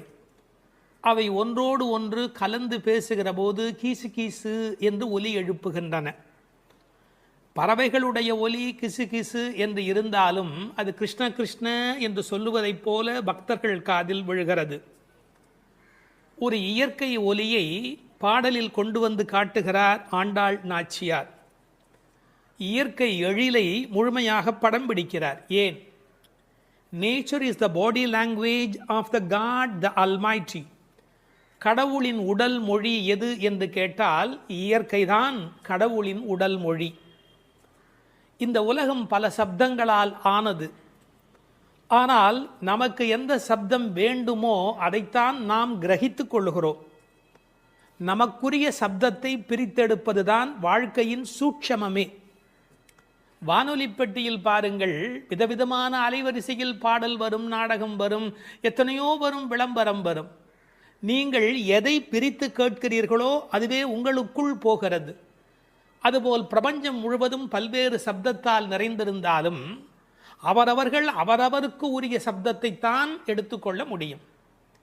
இந்த ஆனைச்சாத்தன் கலந்து பேசின பேச்சரவம் என்கிறாள். கணவன் மனைவி கூட பல வீட்டில் கலந்து பேசுவது இல்லை. ஆனால் இந்த பறவை பட்சிகளுடைய பண்பாடு காலையில் எழுந்தவுடன் மகிழ்ச்சியை வெளிப்படுத்துகின்றன. மனிதன் காலையில் எழுகிற போது மகிழ்ச்சியோடு எழ வேண்டும். நேற்று இரவு தூங்கினோம், அது ஒரு பெரிய விஷயம். இன்று காலை உயிரோடு எழுந்திருக்கிறோம், அதுவும் பெரிய விஷயம். அதனால் மகிழ்ச்சியோடு அந்த மகிழ்ச்சியை கடவுளுக்கு நன்றி சொல்வதைப் போல பறவை பட்சிகள் சப்தஜாலம் எழுப்புகின்றன. அவை பேசின பேச்சரவம் என்று ஒரு வார்த்தை பயன்படுத்துகிறார். பேச்சு என்பது தெளிவானது, அரவம் என்பது ஒலியை குறிப்பது, ஓசையை குறிப்பது. பெரிய சப்தத்துக்கு அரவம் என்று பொருள் வரும். இவர்கள் தனித்தனியாக பேசுகிறார்கள், மொத்தமாக கேட்கிற போது சப்தம் மட்டும்தான் கேட்கிறது. எதையுமே கூட்டமாக குழப்பிக்கொண்டால் நமக்கு புரிய போவதில்லை. கூர்ந்து தனியாக கவனித்தால்தான் பேச்சு கிடைக்கும், இல்லை என்றால் அரவம் தான் கிடைக்கும். பேசின பேச்சரவம் கேட்டிலையோ பேய்ப்பெண்ணே. இந்த பாடல்ல மோனை பேசின பேச்சரவம் கேட்டிலையோ பேய் பெண்ணே, அந்த பகரம் மோனையாக அமைந்திருப்பது ஒரு பெரிய அழகு. நீங்கள் உண்மையில் நல்ல விழிப்பில் இருந்தால், காலையில் மகிழ்ச்சியாக இருந்தால், பறவைகளின் குரல் மட்டுமல்ல, அவை தங்கள் சிறகுகளை சிலுசிலுப்பதை கூட நம்மால் கவனிக்க முடியும். அப்படி இவர்கள் அந்த ஆனைச்சாத்தனுடைய ஒலியை கேட்டு மகிழ்கிறார்கள். முதலிலே ஒன்னிரண்டு ஒலி எழுப்பியது, அதனால் கேட்கவில்லை என்று இந்த உள்ளே படுத்திருக்கிறவள் சொல்ல முடியும். அடி ஒன்று ரெண்டு அல்ல, இப்போது அரவம் பெரிதாக கூச்சல் போடுகிறதே, உனக்கு புரியவில்லையா என்ற அர்த்தத்தில் பேசின பேச்சரவம் என்றார்கள். இவள் உறக்கத்தை பேய்ப்பெண்ணே, பேய்போல் தூங்குகிறாயே என்று கேட்கிறார்கள். உண்மையிலே பேயாய் அலைகிறான் என்றுதான் சொல்வார்களே ஒழிய பேயாய் தூங்குகிறான் என்று சொல்ல மாட்டார்கள். ஒரே விஷயத்தில் தீவிரத்தன்மை காட்டுகிற போது என்ன இப்படி பேய் மாதிரி அலையரே என்று பேசுவது வழக்கம். இவள் தீவிரத்தன்மையினாலே, கண்ணன் மீது கொண்ட காதலினாலே இப்படி கிடக்கிறாளா, அல்லது தமஸ் என்கிற தாமத குணத்தின் காரணமாக இப்படி கிடக்கிறாளா? இது ஒரு பெரிய கேள்வி. சில பேர் ஒரு கோயில் குடமுழுக்குக்கு வேலை செய்வார்கள், பேயாக வேலை செய்வார்கள். அந்த குடமுழுக்கு வெற்றி பெறுவதற்கு வேண்டிய வகையில் அல்லும் பகலும் பாடுபட்டு கொண்டே இருப்பார்கள். குடமுழுக்கு வேளையில் போய் தூங்கி விடுவார்கள். இந்த உழைத்த களைப்பு காரணமாக அந்த கும்பாபிஷேகம் நடக்கிற போது போய் தூங்கி விடுவார்கள். அப்படி ஒருவேளை இன்றைக்கு நோன்புக்கு போகிறோமே, நீ இப்படி தூங்கலாமா? நாயக பெண்பிள்ளாய் முதலில் பேய்ப்பெண்ணே என்று அழைத்தவர்கள் பின்னாலே நாயக பெண்பிள்ளாய் தேசமுடையாய் என்று அழைக்கப் போகிறார்கள். பேய் என்றவுடன் தாழ்வாய் நினைத்துவிட வேண்டாம். பேயனாய் ஒழிந்தேன் எம்பெருமானுக்கே யானும் ஒரு பேயனே என்று குலசேகர ஆழ்வார் அருமையாக அதை வேறு ஒரு கோணத்தில் பாடி காட்டுகிறார். இவர்களை எழ ஒட்டாதபடிக்கு செய்வது எது என்றால், அந்த கண்ணன் மீது கொண்ட அளவற்ற காதல் அல்லது பிரேமை ஒரு காரணமாக இருக்கலாம். அடுத்த ஒரு ஓசையை வர்ணிக்கிறார், இயற்கையை சொல்லி நமக்கு புரிய வைக்கிறார். பெண்கள் தயிர் கடைகிறார்கள். அந்த பெரிய ஆய்ச்சிமார்கள் தயிர் கடைகிற போது அவர்கள் கழுத்தில் அணிந்திருக்கிற தாலி, அதுவும் காசும் பிறப்பும் கலகலப்ப கைவேர்த்து, அச்சுத்தாலி ஆமைத்தாலி என்பார்கள். இதை கொஞ்சம் புரிந்து கொள்வது கடினம். இளம் வயதிலிருந்தே பெண்களுக்கு தங்க காசு கொடுத்து கொண்டே வருவார்கள். அந்த தங்க காசு தான் பெண்ணுக்கு உண்மையிலேயே மிகப்பெரிய சீதனம். அவர்களுக்கு தங்கத்தின் மூலம் சேமிப்பு நிகழும். தங்கள் சேமிப்பை காசாக்கி கையிலே வைத்திருப்பார்கள். திருமணமாகி அடுத்த வீட்டுக்கு போகிற போது அவர்களுக்கு ஆமைத்தாலி, கொஞ்சம் புடைத்த மாதிரி 2 உருண்டையாக இருக்கும், அதற்கு ஆமைத்தாலி என்று பெயர். அந்த காசும் பிறப்பும் அது ரெண்டையுமே கழுத்திலே கோர்த்து போட்டிருப்பார்கள். மஞ்சள் கயிற்றில் இந்த காசையும் மாட்டிக்கொள்வார்கள். அதன் பிறகு இந்த ஆமைத்தாலி என்கின்ற அந்த உருண்டையான தாலியையும் மாட்டிக்கொள்வார்கள். அப்படி தயிர் கடைகிற போது ரெண்டும் ஒன்றோடு ஒன்று மோதி ஒரு பெரிய ஒலியை எழுப்புகிறது. என்ன டிராமாட்டிக்காக அதை கொண்டு வந்து நம்முடைய கண் முன்பாக காட்டுகிறாள் பாருங்கள். கண் முன்பாக அந்த காட்சி படப்பிடிப்பு போல வந்து நிற்கிறது. காலையில வெண்ணெய் கடைகிறார்கள். ஏன் தெரியுமா? வெயில் ஏறி விட்டால் வெண்ணெய் உருகிவிடும், கண்ணனும் விட்டு வைக்க மாட்டான். எனவே அதிகாலையிலே கடைய வேண்டும் என்று வெண்ணெய் கடைகிறார்கள். பகவான் ராமகிருஷ்ணர் ஓர் உதாரணம் சொல்லுகிறார். வெண்ணெய் கடைகிறவர்கள் விடியற்காலையில் கடைவார்கள். காரணம், வெயில் வந்து விட்டால் வெண்ணெய் இளகிவிடும். அதுபோல் பக்தி வர வேண்டிய வயது இளம் வயது. உங்களுக்கு வயதாகிவிட்டால் உலகத்தின் வெப்பத்தில் அது உருகி ஓடிவிடும். எனவே இளம் வயதில் பக்தி வெண்ணெய் திரள வேண்டும், காலையில் மோர் கடைவது தயிர் கடைவது போலே என்று பகவான் ராமகிருஷ்ணர் ஒரு கருத்து சொல்வார். கை பேர்த்து கடைய முடியல, மலை மாதிரி வெண்ணெய், பார்க்கடல் மாதிரி பானை, எவ்வளவு நேரம் அந்த மத்தை போட்டு உருட்டி கொண்டே இருக்கிறது. கை மாற்றி கை பேர்த்து. காலையிலேயே இந்த பெண்கள் தலையில் பூச்சூடி இருக்கிறார்கள். இவர்கள் குழலுக்கே வாசம் இருக்கிறது. வாசனரும் குழலாய்ச்சியர் மத்தினால் ஓசைப்படுத்த தயிர் அரவம் கேட்டிலையோ. அந்த ஓசையிலே ஒரு அழகு இருக்கிறது. பித்தகோரஸ் கொல்லறு பட்டறையிலே ஏற்படுகிற ஒலியை வைத்துக்கொண்டு அந்த இரும்பின் அடர்த்தி என்ன என்று சொல்ல முடியும் என்று சொல்கிறார். அடர்த்தியான இரும்பு வர வர அதை தட்டுகிற அந்த ஒலி ஓசை மாறிக்கொண்டே போகும் என்று சொல்லுகிறார். ஒலி அழகை பற்றி மகாகவி பாரதி ஒரு மனிதனை ஒலியும் ஓசையும் என்ன பாடுபடுத்துகிறது என்பதை குறிப்பிடுகிறார். காணப்பறவை கலகலமெனும் ஓசையிலும், காற்று மரங்களிடை காட்டும் இசைகளிலும், ஆற்று நீரோசை அருவி ஒலியினிலும், நீலப் பெருங்கடல் என் நேரமுமே தான் இசைக்கும் ஓலத்திடையே உதிக்கும் இசையினிலும், மானுட பெண்கள் வளரும் ஒரு காதலினால் ஊனுருக பாடுவதில் ஊரிடும் தேன் வாரியிலும், ஏற்ற நீர் பாட்டின் இசையினிலும், நெல்லடிக்கும் கோற்றொடியார் குக்குவென கொஞ்சம் ஒலியினிலும், சுண்ணம் இடிப்பாதம் சுவை மிகுந்த பண்களிலும், பண்ணை மடவார் பழகு பல பாட்டினிலும், வட்டமிட்டு பெண்கள் வளைக்கரங்கள் தாமொலிக்க கொட்டி இசைத்திடுமோர் கூட்டமுத பாட்டு கோரஸ் கூட்டமுத பாட்டினிலும், வேயின் குழலோடு வீணை முதலாம் மனிதர் வாயினிலும், கையாலும் வாசிக்கும் பல்கருவி நாட்டினிலும், காட்டிலும் நாளெல்லாம் நந்தொலிக்கும் பாட்டினிலும் நெஞ்சை பறிகொடுத்தேன் பாவினான் என்று மகாகவி பாரதி பாடுகிறார். இசையினுடைய வலிமை அது. அப்படி ஓசைப்படுத்த தயிரரவம் கேட்டிலையோ. நாயகப் பெண் பிள்ளாய் நீ எங்கள் தலைவியாயிற்றே. நாராயணன் மூர்த்தி, எப்பேற்பட்ட வலிமையுடையவன், எப்பேற்பட்ட பெருமையுடையவன் எம்பெருமான். அந்த எம்பெருமான் திருப்பெயரையும் கல்யாண குணங்களையும் பேசுவதுதான் பாசுரத்தினுடைய நோக்கமே. கேசி என்கிற ஒரு அரக்கனை வென்றவன், அதனால் கேசவன் என்கிற பெயரை பெற்றவன். கேசவனை பாடவும் நீ கேட்டே கிடத்தியோ. ராமாவதார காலத்திலே கரதூஷண வதம் முடிந்தவுடனே சீதை ஓடி வந்து கட்டிக்கொள்ளுகிறாள். அப்படி கேசிவதம் நிகழ்ந்தது என்று சொன்ன உடனே நீ கண்ணனை கட்டிக்கொள்வதற்கு எழுந்து வருவாய் என்று பார்த்தால், நல்லவேளை கண்ணனுக்கு ஆபத்து இல்லை என்று நெஞ்சை பிடித்து கொண்டு தூங்குகிறாயா. கேசவனை பாடவும் நீ கேட்டே கிடத்தியோ. கேசமுடையாய், இதான் பெண்களுடைய இயல்பு. எவ்வளவுதான் பெண்கள் மாறினாலும் அடுத்த பெண்ணினுடைய கூந்தல் எவ்வளவு நீளம் என்பதை பற்றி யோசிப்பார்கள். கேசமுடையாய் திரவேலோர் எம்பாவாய் என்று இந்த பாசுரம் நிறைவு பெறுகிறது. ஒரு சிறு திருத்தம். தேசமுடையாய் என்றும் ஒரு பாடம் உண்டு. கேசமுடையாய் என்பதை விட தேசமுடையாய் என்ற பாடல் வரியிலே பொருள் ஆழம் சுவை கூடுதலாக இருக்கிறது என்று கருதுவதற்கு இடமுண்டு. காரணம், அவள் அழகான கூந்தலை உடையவள் என்ற பொருளிலே 1-2 பதிப்புகளிலே கேசமுடையாய் என்கிற பாடம் இருக்கிறது. ஆனால் தேசமுடையாய் என்ற சொல்லுக்கு பொருள் ஒளியுடையவளே என்பது பொருள்.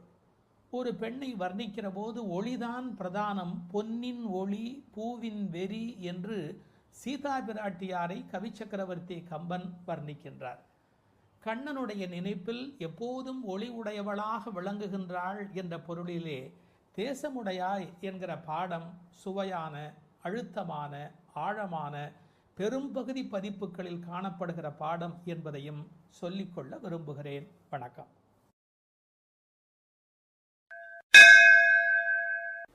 எட்டாவது திருப்பாவை பாட்டு. உற்சாகமுள்ள ஒரு பெண்ணை உறக்கத்திலிருந்து எழுப்புகிறார்கள். கீழ்வானம் வெள்ளென்று எருமை சிறுவீடு மேய்வான் பரந்தனகான், மிக்குள்ள பிள்ளைகளும் போவான் போகின்றாரை போகாமல் காத்து உன்னை கூவுவான் வந்து நின்றோம். கோதூகலமுடைய பாவாய் எழுந்திராய், பாடிப்பறை கொண்டு மாவாய் பிளந்தானை, மல்லரை மாட்டிய தேவாதி தேவனைச் சென்று நாம் சேவித்தால் ஆவா என்று ஆராய்ந்து அருளேலோர் எம்பாவாய். 8ஆம் பாட்டின் உரை. கண்ணனை எப்போதும் எண்ணி குதூகலமே வடிவான ஒரு பெண் இப்பாடலில் எழுப்பப்படுகிறாள். எப்போதும் மகிழ்ச்சி நிறைந்த பெண்ணே, கிழக்கு வெளுத்து விட்டது. பனிப்புல் மேய்வதற்காக எருமைகளை அவிழ்த்து விட்டு விட்டார்கள். பாவை நோன்புக்கென்ன நீராட மிகுதியான நமது கூட்டத்தைச் சேர்ந்த பெண்கள் பாவை நோன்பு கொண்டாடும் இடத்திற்கு புறப்பட்டு சென்று கொண்டிருக்கிறார்கள். அவர்களை நடுவில் நிறுத்தி உன்னை அழைத்து செல்வதற்காக நாங்கள் வந்திருக்கிறோம். கேசி என்ற குதிரை வடிவில் வந்த அரக்கனை மாய்த்தவனும், ஷானூரன் முஷ்டிகன் என்ற மல்லர்களை வென்று கொன்றவனும், தேவர்களுக்கெல்லாம் பெரிய தேவனுமான கண்ணனை நினைத்து பாடி அவனை சென்று அடைந்தால் அவன் நம் வருகையை அறிந்து வாருங்கள் வாருங்கள் என்று அழைத்து நாம் விரும்பிய பறையை நலனை நமக்கு தருவான். உறக்கத்தை கலைந்து எழுந்திரு என்பதுதான் இந்த பாடலின் திரண்ட பொருள். கீழ்வானம் வெள்ளென்று, கிழக்கு வெளுத்து விட்டது, அதாவது சூரிய உதயத்திற்கு முன்பான அருணோதயம் நிகழ்ந்து விட்டது. பண்டைய தமிழ் மரபு சூரியன் உதிப்பதற்கு முன்பாக எழுந்துவிட வேண்டும் என்கிற ஒரு ஒழுங்கியல் இருந்தது. இதற்கு ஒரு காரணம் உண்டு, ஒரு அருமையான பொன்மொழி. சூரியன் யாரை படுக்கையில் பார்க்கிறானோ அவர்களை வாழ்நாள் முழுவதும் படுக்கையிலேயே விட்டுவிடுகிறான் என்று ஒரு பொன்மொழி உண்டு. மனிதன் நோயின்றி இருக்க வேண்டும் என்று சொன்னால் விடியல் வேளையிலே சூரியன் வருகிறதற்கு முன்பாக எழுந்து நின்று அந்த சூரியனை வரவேற்பதற்கு தயாராக இருக்க வேண்டும். இந்த கிழக்கு வெளுத்தது என்பதை கீழ்வானம் வெள்ளென்று என்று எழுதுகிறார். ஒரு குறிப்பு, இவையெல்லாம் வெளியில் நடக்கிற விஷயங்கள். சூரியோதயத்திற்கு முந்தைய வானம் வெளுத்த நிலை. வெளியில் நடக்க வேண்டியதெல்லாம் நடந்து விட்டதே, உள்ளே நடக்க வேண்டியது நடந்திருக்கிறதா? வெளி அடையாளங்கள் சரியாக இருக்கின்றன, உள்ளே நிகழ வேண்டிய ஆன்ம விடியல் அது நடந்திருக்கிறதா? உனக்கு என்ன அஞ்ஞானமா? இன்னொரு அடையாளம் சொல்லுகிறாள், விடியலுக்கான அடையாளம். எருமை மாட்டை அவிழ்த்து விட்டு விட்டார்கள், மேய்ச்சல் நிலத்திற்கு கூட்டி போகிறார்கள். ஆனால் மேய்ச்சலுக்கு போவதற்கு முன்பு அதை அவிழ்த்து விட்ட உடனே பனிப்புல் மேய்வதற்கு அனுமதிப்பார்கள். அதுவும் பரபர என்று ஓடிவர் வந்து அந்த பனிப்புல்லை எல்லாம் மேயும். காரணம், பனிப்புல் மேய்ந்தால் பால் நன்றாக இருக்கும் என்பது ஆயர்பாடியினுடைய கொள்கை. ஆண்டாள் அந்தணர் குலத்தில் பிறந்து வளர்ந்தாலும் கூட அவருடைய இயல்பு ஆயர்பாடியின் உண்மைகள் அனைத்தையும் தெரிந்து வைத்திருக்கிறாள். எருமை சிறுவீடு மேய்வான், சிறுவீடு சின்னதாக விட்டிருக்கிறார்கள், முழுசா விட்டுடலை. அது கொஞ்சம் அப்படி பக்கத்தில் போய் அந்த அவிழ்த்து விட்ட உடனே வந்து வெளியில் இருக்கிற அந்த பனிப்புல்லை மேய தொடங்குகிறது. அறிந்தோ அறியாமையிலேயோ எருமை என்ற வார்த்தையை பயன்படுத்துவதிலே ஒரு கிண்டல் இருக்கிறது. ஏன்னா யாராவது அதிக நேரம் தூங்கி கொண்டிருந்தா என்னடா அப்படி எருமை போல தூங்குறியே என்று ஏசுவார்கள். எருமையே எழுந்து விட்டதே, நீ இன்னும் எழுந்திருக்கவில்லையா? அதில் ஒரு கேலி இருக்கிறது, ஒரு கிண்டல் இருக்கிறது. எருமை சிறுவீடு மேய்வான் பரந்தனகான், ஓடுது, அது பாட்டுக்கு அது போய் திங்கிறதுக்காக அது பறந்து புறப்பட்டது. மிக்குள்ள பிள்ளைகளும், அதாவது 5 லட்சம் குடியில் இருக்கிற அத்தனை பெண்களும் ஒருத்தருக்கொத்தர் உறவு. அவர்கள் எல்லாருக்கும் நோன்பு நோக்க வேண்டும், கண்ணபெருமானை காண வேண்டும், அவன் தரிசனத்தை சென்று அனுபவிக்க வேண்டும், அவனோடு கலவி பரிமாற வேண்டும் என்ற எண்ணத்தினாலே போக வேண்டும் என்று எல்லோரும் தவிக்கிறார்கள். இறைவனை சென்று சேர வேண்டும் என்று இந்த சபரிமலைக்கு போகிற சில அன்பர்கள் ஒரு வேகத்தோடு புறப்படுவார்கள். அது மாதிரி போவான் போகின்றாரே, அப்படி எல்லாம் வேக வேகமாக எல்லோரும் புறப்படுகிறார்கள். இது ரொம்ப முக்கியமான ஒரு இடம். இன்றைக்கு சிலருடைய மனதிலே கோவிலுக்கு போவது என்பது ஒரு டூரிசம் ஸ்பாட் விசிட் என்பது போல மாறி இருக்கிறது. இல்லை இல்லை, அது திருத்தல யாத்திரை. திருத்தல யாத்திரைக்கும் டூரிசம் டெவலப்மெண்ட்டுக்கும் இடையில் பெரிய வித்தியாசம் இருக்கிறது என்பதை ஒவ்வொரு ஆன்மாவும் விளங்கிக் கொள்ள வேண்டும். மனதுக்கு மகிழ்ச்சி தருவது டூரிசம், ஆன்மாவுக்கு அமைதி தருவது தல யாத்திரை. அப்படி போவான் போகின்றார், எல்லாம் புறப்பட்டு விட்டார்கள். நாங்கள் என்ன பண்ணி வைத்திருக்கிறோம்? நிறுத்தி வைத்திருக்கிறோம். போகாமல் காத்து உன்னை கூவுவான் வந்து நின்றோம். பொதுவாக அப்படி புறப்பட்டு விட்டவர்களை தடுக்கக்கூடாது. ஆனால் எங்கள் மனம் வேதனைப்படுகிறது. உன்னை விட்டுவிட்டு எப்படி அம்மா நாங்கள் போக முடியும்? பிரார்த்தனை கூட்டத்தால் நிறைவு பெறுகிறது, ஆனால் தியாகம் தனிமையால் அழகு பெறுகிறது. தியாகம் தான் ரொம்ப முக்கியம். பிரார்த்தனையை விட நிறைய பிரார்த்தனைகள் இருக்கட்டும், அதை விட தியாகம் அதை விட முக்கியம். நாங்கள் எல்லாரும் புறப்பட்டு விட்டார்கள், அவளை தடுத்து நிறுத்தி வைத்திருக்கிறேன், ஒன்று அழைத்து கொண்டு போக வேண்டும் என்று. ஒருவர் விட்டு விட்டு போனாலும் மனம் நிம்மதி அடையுமா? நாம் சாப்பிடுகிறோம், நமக்கு வேண்டிய ஒரு அன்பர், ஐயோ ஒரு வரலையே ஒரு வரலையே ஒரு வரலையே என்று தவிப்போம் இல்லையா?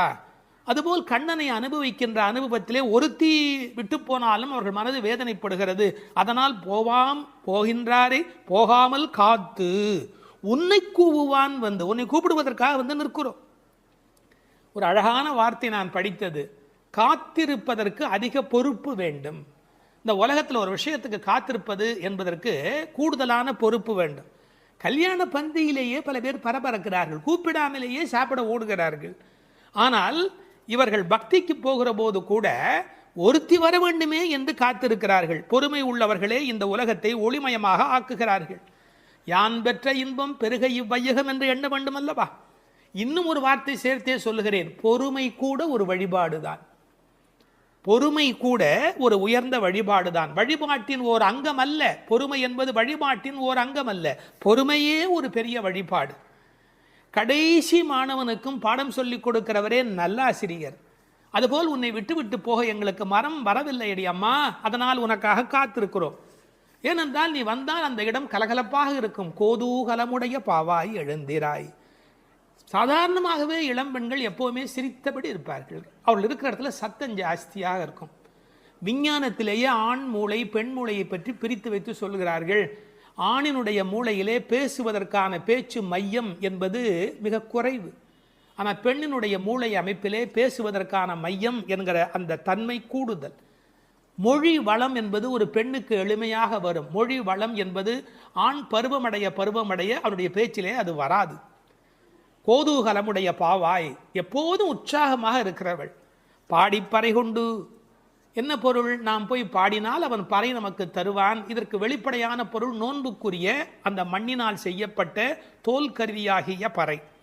ஆனால் ஆழத்தில் பார்த்தால் ஒவ்வொரு உயிரும் இந்த உலகத்தில் பெற வேண்டியது முக்தி. அந்த முக்தியை தரக்கூடிய பரம்பொருள் பரமாத்மா அவன். அதனால் அவனை பாடுவதால் நாம் பறை கொள்ளலாம். மாவாய் பிளந்தானே, குதிரை வடிவத்திலே ஒரு அரக்கன் வருகிறான். அவனுடைய வாய் பிளந்து அவனை கண்ணபெருமான் கொல்லுகிறான். மா விலங்கு, வாய் பிளந்தானே.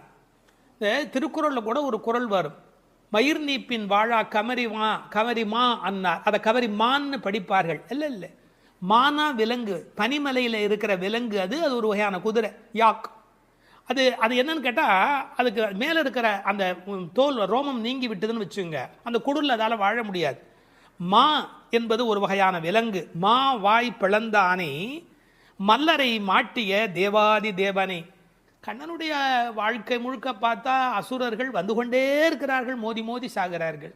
முஷ்டிகன், சாணூரன், இந்த கண்ணபெருமானுடைய கதைகளை எல்லாம் இங்கே சொல்லுகிறாள். பக்தி உலகத்தினுடைய சிறப்பே தான் எதை விரும்புகிறோமோ அந்த பரமாத்மாவின் வரலாறுகளை பரிமாறி கொள்ளுதல். மல்லரை மாட்டிய தேவாதி தேவனை சென்று நாம் சேவித்தால், கடவுள் நம்ம இடத்துல வருவதற்கு தயாராக தான் இருக்கிறார். ஆனால் நாம் அதுக்கு முன்னாடி நாம் அங்கே போய் நிற்கணும். நம்மளை பார்ப்பதற்கு அவர் தயாராக இருக்கிறார். நீ 4 அடி எடுத்து வைத்தால் 40 அடி எடுத்து வைப்பதற்கு, 4000 அடி எடுத்து வைப்பதற்கு கடவுள் தயாராகவே இருக்கிறார். உண்மை அது. ஆனாலும் ஒரு மரியாதை கருதி நாம் சென்று சேவிக்க வேண்டும். சென்று நாம் சேவித்தால் வா என்று ஆராய்ந்து அவர் நம்மளை வரவேற்பதற்கு தயாராக இருக்கிறார். அதில் அந்த அழகு பாருங்க, மாவாய் பிளந்தானே என்பதற்கு எதுகையா ஆவா என்று. அதாவது நீ வந்துட்டியா, வா வா என்று ஆராய்ந்து அருளேலோர் எம்பாவாய். மகிழ்ச்சியுடைய ஒரு பெண், அவளும் சேர்ந்து சென்றால் மட்டுமே இறை அனுபவம் என்பது பூரணமாகிறது. ஒருவரை கூட விட்டுவிடக்கூடாது என்று ஒரு உண்மையை புரிந்து கொள்ளவான். இந்த காலத்தில் தான் கோயிலில் ஒன்றை பார்க்க விட மாட்டேன், என்ன பார்க்க விட மாட்டேன், நான் ஒன்றை மறைப்பேன், நான் பெரிய விஐபி, இப்படி பலவிதமான மனோபாவங்களில் சுவாமி தரிசனம் மாறி போய் விட்டது. ஆனால் உண்மையான பக்திக்கு அடையாளம் வா நீ வந்து பார், வா நீ வந்து பார். ஆக எல்லோரும் வர வேண்டும் என்ற அந்த தவிப்பு இந்த பாசுரத்தின் மூலம் நமக்கு கிடைக்கிறது. 9வது பாடல். தூமணி மாடத்து சுற்றும் விளக்கெரிய தூபம் கமழ துயிலடை மேல் கண் வளரும் மாமன் மகளே, மணிக்கதவும் தாழ்த்திரவாய் மாமீர் அவளை எழுப்பீரோ, உன்மகள்தான் ஊமையோ அன்றிச் செவிடோ அனந்தலோ ஏமப் பெருந்துயில் மந்திரப்பட்டாளோ, மாமாயன் மாதவன் வைகுந்தன் என்றென்று நாமும் பலவும் நவின்றேலோர் எம்பாவாய். அப்பழுக்கற்ற தூய்மையான பரிசுத்தமான மாட மாளிகைகளைச் சுற்றிலும் 4 பக்கங்களிலும் விளக்குகள் ஒளிவிட்டு பிரகாசித்து எரிந்து கொண்டிருக்கவும், அம்மாளிகையைச் சுற்றிலும் அகில் சந்தனம் போன்ற வாசனைப் பொருள்களின் நறுமணம் எங்கும் கமழவும், நல்ல பஞ்சடைத்த மெத்தையில் கண்ணுறக்கம் கொள்ளும் எங்கள் மாமன் மகளே, மாணிக்கங்கள் பதிக்கப் பெற்ற உன் வீட்டு கதவின் தாழ்பாளை திறக்க மாட்டாயா? திறந்து விரைவில் வந்து எங்களுடன் சேர்ந்து கொள்ள மாட்டாயா? மாமிகளே, நீங்களாவது அவளை எழுப்பிவிட மாட்டீர்களா? விடிந்து எவ்வளவு நேரமாகிவிட்டது. நாங்கள் இவ்வளவு நேரம் அவளை அழைத்து கொண்டிருக்கிறோமே, அவளுக்கு என்ன ஆயிற்று? ஒரு வார்த்தை கூட பதில் கூற மாட்டேன் என்கிறாளே. அவள் என்ன பேசும் திறனற்ற ஊமையா? அல்லது நாங்கள் அழைப்பது அவளுக்கு கேட்கவில்லையா? காது கேட்கவில்லையா? அல்லது ஆழ்ந்த பேருறக்கத்தில் படுத்து கிடக்கிறாளா? அல்லது யாரேனும் கட்டுப்படுத்தி அவளை பெருந்துயில் கொள்ளுமாறு செய்து விட்டார்களா? அல்லது ஏதேனும் மந்திரம் மாயம் செய்திருக்கிறார்களா? அதன் வசம் கட்டுப்பட்டு இப்படி பேருறக்கம் கொண்டு கிடக்கிறாளே. நாங்கள் அந்த மாமாய செயல்களில் வல்லவனும் மிகுந்த தவமுடைய இலக்குமியின் கணவனும் வைகுண்டத்திற்கு அதிபதியுமான நாராயணன் பெயரை திரும்ப திரும்பச் சொல்லி பக்தி பரவசத்தில் ஈடுபட்டு அவளை அழைக்கிறோமே, அவள் ஏன் இன்னும் எழுந்து வந்து கதவை திறந்து எங்களுடன் சேர்ந்து இறைவன் திருப்பெயரை சொல்லி வழிபட மாட்டேன் என்கிறாள்? நீங்களாவது கேட்டுச் சொல்லுங்களேன் என்கிறார்கள். இந்த பாடலின் திரண்ட பொருள் இது. தூமணி மாடத்து சுற்றும் விளக்கெரிய. விளக்கு எரிப்பதற்கே நிறைய செல்வம் இருக்க வேண்டும். இது சீர்மல்கும் ஆய்பாடி செல்வச் சிறுமியர்கள் வாழுகிற இடம். அந்த வீட்டினுடைய அமைப்பு எப்படி இருக்கிறது? தூய்மையான ரத்தின மணிகள் அப்படியே பதிந்து வைத்திருக்கிறார்கள். ஒரு குறிப்பு எழுதுகிறார்கள், அரசர்கள் அந்தப்புறத்திற்கு சிறந்த மணியை கொண்டு அற்புதமான கட்டடத்தை அமைப்பார்களாம். அங்கு வேண்டாம் என்று ஒதுக்கப்பட்ட கற்களை கொண்டுதான் அரண்மனையையே கட்டுவார்களாம். இது துவளில் மண்டபம், அது தூமணி மாடம் என்று அதற்கு ஒரு விளக்கம் சொல்கிறார்கள். ஆக இழைத்து இழைத்து தூய்மையான மணியினை கொண்டு வந்து கட்டியிருக்கிறார்கள். அது ரத்தின மணி. இந்த பெண் எழுந்திருந்திருக்க வேண்டும், எழுந்திருக்கவில்லை. ஒரு வித்தியாசம் இருக்கிறது. ஒரு குடும்பம் விழிப்பதற்கு முன்பு விழிக்க வேண்டியவள் அந்த வீட்டில் இருக்கிற பெண். ஏனென்றால் ஆண் எழுந்தால் அவனை மட்டும்தான் சுத்தம் செய்து கொள்கிறான். பெண் எழுந்தால் அந்த வீடே சுத்தமாகிறது என்று ஒரு பொன்மொழி சொல்வார்கள். எனவே ஒரு பெண்ணாகி இருக்கிறவள் இப்படி உறங்கிக் கொண்டிருக்கலாமா? தூமணி மாடத்து சுற்றும் விளக்கெரிய. 4 புறங்களிலும் நல்ல விளக்கு எரிந்து கொண்டிருக்கிறது. அது மட்டுமல்ல, அகில் சந்தனம் போன்ற நறுமண புகை வீசுகிறது. தூபம் கமழ, செல்வச் செழிப்பு. துயிலணை மேல் கண் வளரும். அது தூங்குவதற்காகவே அமைக்கப்பட்டிருக்கிற ஒரு பெரிய மெத்தை. அதாவது அந்த மெத்தையை பார்த்தாலேயே வா வா வா வந்து படு என்று அழைப்பதை போல 5 விதமான சிறப்புகள் அமைந்திருக்கக்கூடிய பஞ்சனை அது. அதில் அழகு இருக்கிறது, மென்மை இருக்கிறது, குளிர்ச்சி இருக்கிறது, சுகம் இருக்கிறது. அப்படிப்பட்ட அருமையான அந்த பஞ்சனையின் மீது அவள் படுத்திருக்கிறாள். தமிழிலே தூங்குகிறார்கள் என்று சொல்ல மாட்டார்கள், கண்வளராய் என்று சொல்வார்கள், மங்களம் கருதி. ஏன்னால் தூங்கிவிட்டார் என்றால் அமங்கலமாகிவிடுமே என்பதற்காக கண்வளராய் என்று சொல்லை பயன்படுத்துவது வழக்கம். சின்ன வயதிலிருந்து குழந்தை கண் வளருது என்று ஒரு வார்த்தை சொல்வார்கள். அதில் ஒரு விஞ்ஞான குறிப்பே இருக்கிறது. உண்மையிலேயே கர்ப்பத்தில் குழந்தை தூங்குவதால் தான் வளருகிறது. அது ஒரு 10 மாத காலம் தாயின் கர்ப்பத்தில் கண் திறக்காது. கண் திறந்து விட்டால் ஊமை, அது விதவிதமான குறைபாடு உடைய ஊனமான குழந்தையா வந்து பிறக்கும் என்று விஞ்ஞான குறிப்பு இருக்கிறது. அந்த குழந்தை கண்களை மூடிக்கொண்டு தூங்கிக் கொண்டே இருக்கும். அதில் என்ன ஆச்சரியம் என்று கேட்டால், அப்போதான் அது வளருகிறது. ஒரு புள்ளியிலிருந்து ஒரு குழந்தையாக முழுமையாக வளருகிறது. அந்த கண் வளருதல் என்பதிலே தூங்கும் போது வளர்ச்சி நிகழ்கிறது என்கின்ற ஒரு குறிப்பு இருக்கிறது. மனிதனுக்கு கூட தூக்கம் அவசியம். ஏன்னா உடம்பில் இருக்கிற செல்கள் தங்களை புதுப்பித்துக் கொள்வதற்கு மனிதன் தூங்க வேண்டி இருக்கிறது. அடுத்து உறவு சொல்லி அழைக்கிறாள். மாமன் மகளே. இவள் அந்தணகுல பெண் என்றாலும் ஆயர் குலமகளாக ஆகும் விருப்பத்தின் காரணமாக ஒரு சம்பந்தத்தை ஏற்படுத்திக் கொள்கிறாளாம். இதை உரையாசிரியர்கள் எழுதும்போது ஒரு அழகான வாக்கியமாக குறிப்பிடுகிறார்கள். திருவாய்ப்பாடியிலே ஒரு பிரகிருதி சம்பந்தம் தனக்கு உஜ்ஜீவன ஹேதுவாக ஆண்டாள் ஆசைப்பட்டபடி, அழகிய மணவாள பெருமாள் நாயனாருடைய வியாக்கியானத்திலே, திருவாய்ப்பாடியிலே ஒரு பிரகிருதி சம்பந்தம் தனக்கு உஜ்ஜீவன ஹேதுவாக ஆண்டாள் ஆசைப்பட்டபடி மாமன் மகளே என்று உறவு சொல்லி அவள் அழைக்கிறாள். மணிக்கதவம் தாழ்த்திரவாய். அது உள்ளிருப்பது வெளியே தெரியும்படி அமைக்கப்பட்டிருக்கிற ஒரு வீடு. அவள் எப்படி தூங்குகிறாள் என்பது கூட வெளியே தெரிகிறது. அந்த கட்டில், அந்த மெத்தை, அந்த விளக்கு எரிகிறது. இந்த பாடலே மிக ரசமான ஒரு பாடல். திருப்பாவையில் 30 பாட்டு அழகு என்று சொன்னால், இந்த பாட்டுக்கு என்று தனியான ஒரு ரசனை உலகத்தில் தனியான ஒரு கூட்டமே உண்டு. மணிக்கதவம் தாழ்த்திரவாய், நீ வந்து திற. ஏன்னா எழுந்து வந்து திறக்கிற போது நாங்களா திறந்து கொண்டு உள்ளே வந்தால் அது மரியாதையாக இருக்காது ஒரு வீட்டுக்குள்ளே. நீ வந்து திற. ஆனால் அவள் அசைவதாக தெரியவில்லை. அவளுடைய அம்மா எழுந்து விட்டாள். அவள் மற்ற வேலைகள் பார்த்து கொண்டிருக்கிறாள். அதனால உறவு சொல்லி அவளை அழைக்கிறார்கள். மாமீர், அவளை எழுப்பீரோ? நீங்கள் அவளை எழுப்பிவிடக்கூடாதா? அப்படி தூங்கி கொண்டிருக்கிறாளே. உன் மகள்தான் தன்னுடைய தோழியினுடைய தாயை பார்த்து சொல்கிறாள், உன் மகள்தான் ஊமையோ அன்றி செவிடோ. என்ன பொருள் தெரியுமா?